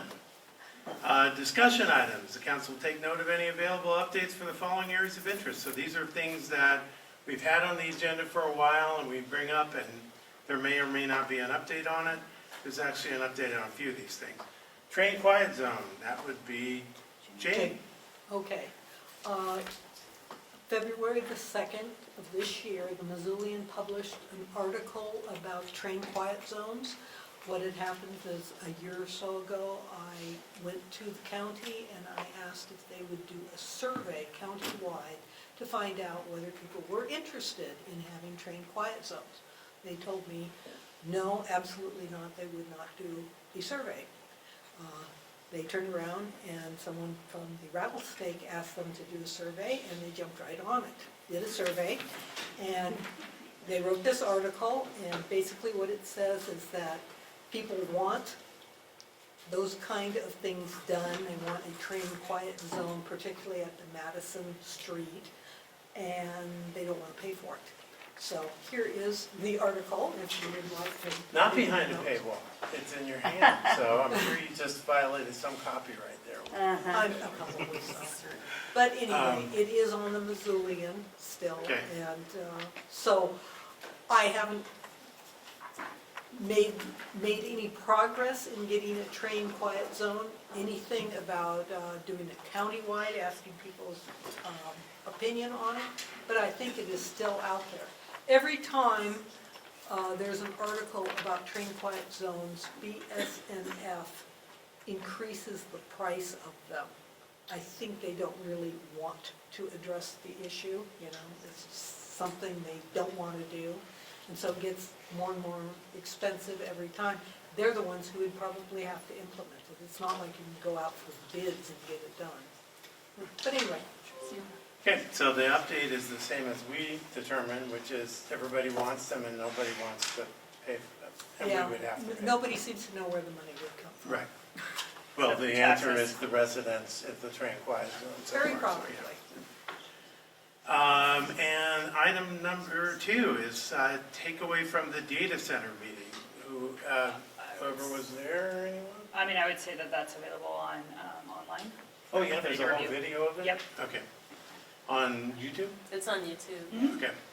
I think I So if you posted want it. to see the meeting from before, the whole meeting is on there. Somebody was kind enough to. I think I just record searched Bonner Data Center, it was like the first hit. it. Who recorded it? MCAT. They did. MCAT. MCAT did? Yeah. Excellent. He's a nice guy. Good job, MCAT. Thank you. Good for MCAT. That's right. And they don't charge us anything to film this for us, so that's great. So, If you haven't had enough of this meeting, you can watch it all over again. Next is city signage. John Wilkie has been working on this. I think it's a great thing. Maybe tell people what we're trying to do. So we submitted a grant application to county grants for a rural impact grant to get highway signage for some of our unincorporated communities out here that are not marked currently. So that was Piltsville, West Riverside, and the community of Pine Grove. Applied for that at the end of February and have not heard back yet. But I think it was early May last year when we heard about our other application being approved, so it'll be a month or so. Okay, so we should hopefully have an update in a month or two. Yeah, hopefully. Okay, but we didn't get a no. I don't know yet, yeah. Okay. And the idea is that, you know, we're a lot of communities in Bonner Milltown. You know, we're the community council with two names that we'd like to be Bonner Milltown, West Riverside, Piltsville, and everything else, but that's too long. So, when the fire department closed at Piltsville, we really lost our last signage there. So we're trying to get some signage so people know where communities historically were. Like West Riverside, most people don't even know there is a West Riverside. So thank you, John. That's great. John, workforce housing. I just saw an article. I just saw a thing you were quoted in about the workforce housing. Yeah, so I'm the housing specialist for Missoula County as well. And I actually work with Andrew too in tax increment financing. We recently put forward a policy, got some stakeholder engagement on a policy to define what workforce housing means for Missoula County in the context of tax increment financing. This is about a 9 to 10 month process of writing that policy, writing drafts, going back to the drawing board. And just at the beginning of this month, on April 2nd, we presented it to the county commissioners, and they voted to approve and accept that policy, which will impact any project that involves housing within the tax increment financing district. So that would include the West Minor Log Yard. It's also, there's housing projects in the pipeline at Grand Creek Crossing on the north end of Reserve, and then another project at the Y that includes housing as well. And that's still up on the Missoula County Voice page if you want to take a look at the policies there, and you can take a look at it. And for most people, workforce housing means affordable housing. Yes. Some definition of affordable housing, which the state doesn't really allow us to have a definition of. Yeah, so the state, in this context, really left it very vague, and they kind of wanted local jurisdictions to define it. A couple of cities in the state have defined it. We're the first county, I believe, to have defined it. And yeah, we have kind of two definitions within the policy. One is attainable housing, that is essentially non-subsidized housing, where we will have some guardrails in place to hopefully reduce the cost of that housing via increased density, decreased square footage of homes, decreased square footage of bedrooms. And then in the same policy, we have affordable housing, which is truly affordable housing. That's going to be typically subsidized programs where a household won't pay more than 30% of their monthly income on their housing costs. And for those projects within the policy, we created a little more leeway for us to provide a deeper level of support for those projects. John, since you're an expert, do you mind if people ask you? Yeah, go ahead. Anybody got a question I'll do my about best. what workforce housing is, or? Wow, great. Workforce housing includes affordable entertainment. Yes. Okay, Next item is update from McClub. That's the county loves acronyms. Missoula County Consolidated Land Use Board. And in case you don't know what that is,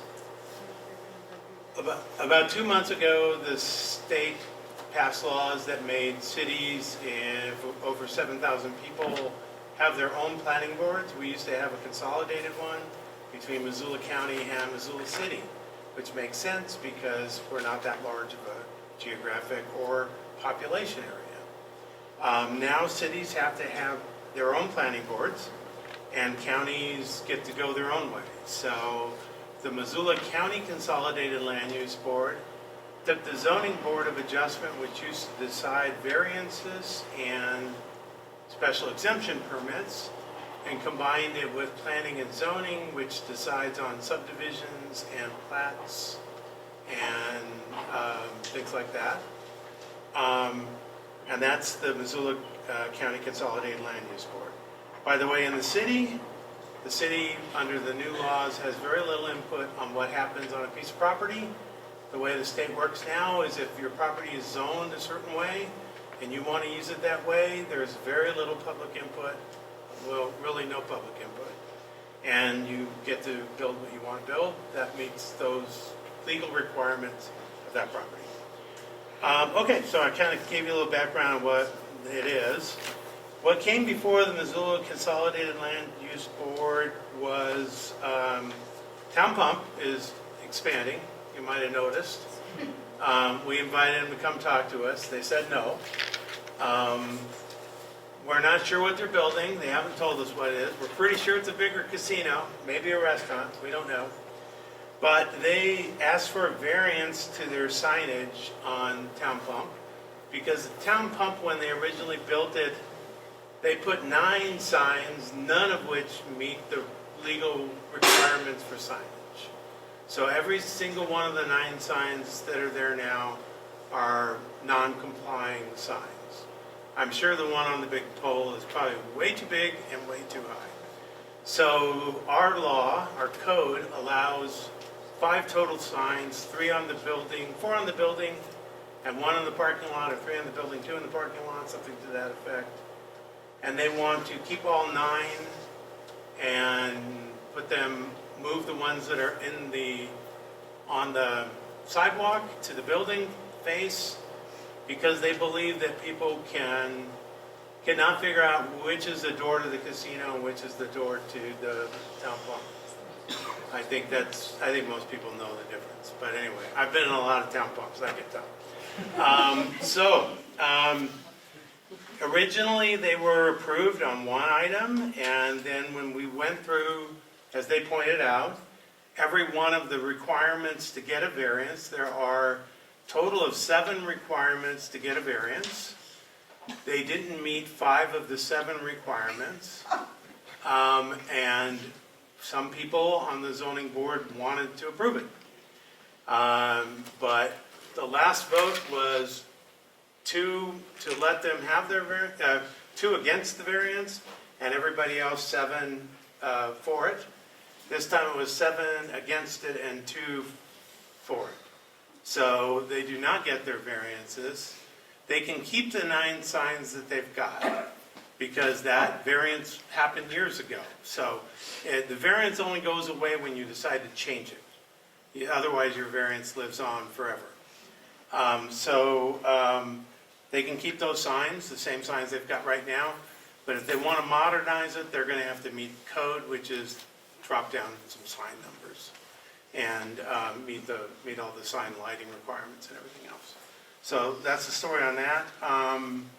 You might have also read that the Consolidated Land Use Board approved a prohibition on future billboards in Missoula County, based on the feeling, based on it not meeting what the plans are for the county and the stated goals of the county. That went on to the Board of County Commissioners. They approved it. So you know how that law works. Existing billboards get to stay until they fall apart, and they can be maintained somewhat, but they cannot be rebuilt. And future billboards cannot be built.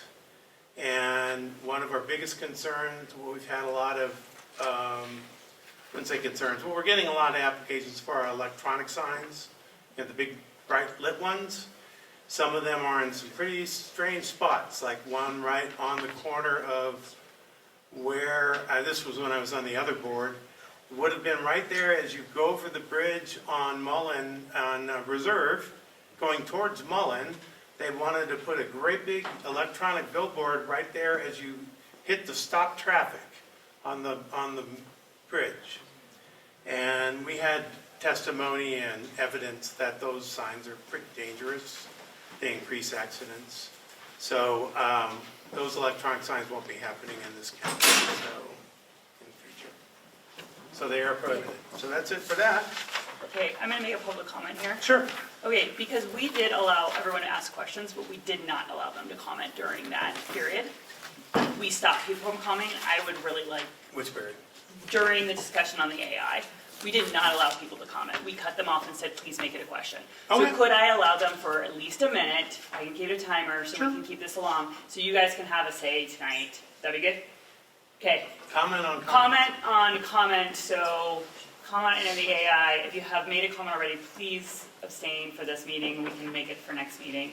But please raise your hand and make a comment on the AI, or anything else you want to make tonight, please. AI? I just had a quick question Okay. about public comment. So are we able to move it forward if public comment is becoming questions or questions are becoming public comment? Yeah, we'll make it more clear next time better.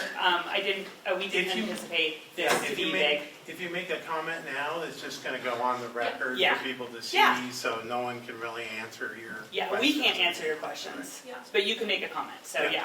So make whatever comment you make, and that is totally fine, and that is good. And I just wanted to make sure everyone had that opportunity to say something, because we made it questions, so. Comment. Okay, go ahead, comment. Yeah, so I did watch got it, thank you. I did watch the Q&A from last month, really appreciate the opportunity to ask questions then and today. But what I am seeing is that KRAMBU often has the right answers, questions to our questions, answers that feel good. But the times that they don't have answers are the times that matter, and the times that they don't have answers, I don't trust that they don't have answers, because they've been advertising Western Montana as an available site since July of last year. Likewise, at the Q&A last month, someone asked about an expansion to 100 megawatts of energy usage, and they said, we have no idea where that number is coming from.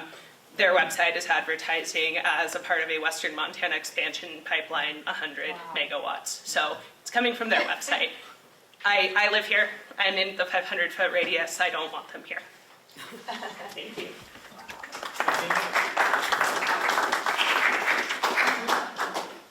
Any others? Please. I want you to have the floor. Any other comments not on AI? Judy? Yeah, I think you guys are gonna do this anyway, but agenda items for next meeting, there's gonna be some closures at Milltown State Park this coming summer and following summer, so I recommend that you bring in the park manager to be on the program next time to tell us what those are. Okay. Park manager? Yeah, I can send you his card. Yeah. It's Rick. Yeah. Okay. Yeah, send us his contact. Or the We'll get him on. the Front Country Alliance people probably could talk about it too, because part of the river's gonna be closed. You want to invite them? You know all those people. I do. Yes, invite them, please. Is that closing the river for the pylon? And actually, we are in a Yeah, public comment period. Yeah, I know. They're That's taking why. those pylons out? Yeah. Any other public comments? We're in a public comment period. And it can be on the AI. They were supposed to do that last summer, I think. Okay, we've worn out the public comment. Thank you, guys. Our next meeting is May 11th at 7 p.m. Oh, I'll make a public comment. So you understand when it finally does go to the zoning board of adjustment, there will be, everybody gets a chance to ask questions. The zoning board of adjustment isn't the people to answer them, but KRAMBU will be there. So they're the ones to answer them. Their representatives are the ones to answer them. So that's what the whole purpose of those hearings are for. So nobody goes on a board, goes there having a decision made without hearing what happens. I mean, I don't study things and decide first. I hear what everybody has to say. And so do all the other members. So That is June 3rd at 6 p.m. is currently on the schedule, right? Right, June 3rd at 6 p.m. Subject to change. And everybody gets a chance to comment. If we've got to do 3 sessions to get everybody a chance to comment, then we'll do 3 sessions. But I apologize, I think I mentioned, is it 3 minutes for each comment? 3 minutes for each comment, yeah. And everybody does get timed, so, and the way it works is that the county makes their presentation, then the applicant makes their presentation, then we have the public comment period, Then everybody gets to make comments about how they feel about the application. And if they have questions, we take those questions in, we write them down, and then we ask the appropriate party. Sometimes it's the county, sometimes it's somebody with the county, sometimes it's the applicant, sometimes it's the applicant's architect or planner or whatever else. Sometimes we don't have an answer and we'll delay things to get an answer. So, that's just how it works. So, that's how it works. So, but we'll be here between there and now. So. Blackfoot Crossing took 2 meetings, so yeah, because there were so many public comments, so. Right. And because this doesn't go to the commissioners, but the planning part does, which will be further down the line, we'll make sure we get all the comment and then we can get it. So, okay, agenda items for the next meeting, Blackfoot Crossing, Bonner Mill AI Center again, open council positions, train quiet zone, signs, adding other signs. So we'll just revisit that if there's any new. Okay, train quiet zone does not need to be on. Okay. Okay, Because we'll there's take nothing train else quiet to zone say. off. River closures, recreational river closures. Okay. Okay, anything else? And then we will get as many people to that AI one as possible. Okay. And then I'll give a report on the, as always, planning board too. Okay, Can I ask we a have question? motions. What? How come those town pump signs that were not in compliance stayed up? Because their variance, as long as they don't alter their variance, they keep their variance. They got a variance to have 9 signs. That When they first built it. Okay, they Yeah, got a when they variance. first built it, I mean, believe me, had I been there, I would not have approved 9 signs. So, signs are intended to not be, one of the variance requirements is they can't be for advertising only. They cannot only be to increase the amount of business that your company gets. That is not a reason for a variance. And they cannot be of your own making. So if they need more signs because they expand, then by the very definition, needing more signs is because of their own making, because they chose to expand.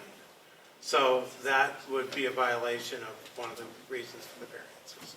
So, yeah, I don't know who decided it way back when, but I'm sure they were thrilled to have a town pump and they said, 9 signs, we're happy to have it, so. Mary and Judy were there. But to give you an idea how tricky we are about signs, not to get too far, but there's a gas station in East Missoula, one of their electronic signs, they also have Indian food there, which is fabulous, is like 3 inches too wide. And that was a variance and they got caught on it. So they turned it off. They haven't gone back to. Oh, the one where they list the Indian food? Right, yeah. Yeah, I noticed that. I know, I really like to see the Indian food, but still. Okay, motion to adjourn. Thank you. Motion to adjourn, please. Second. Second. All in favor? Aye. Aye, we are adjourned. Thank you, guys.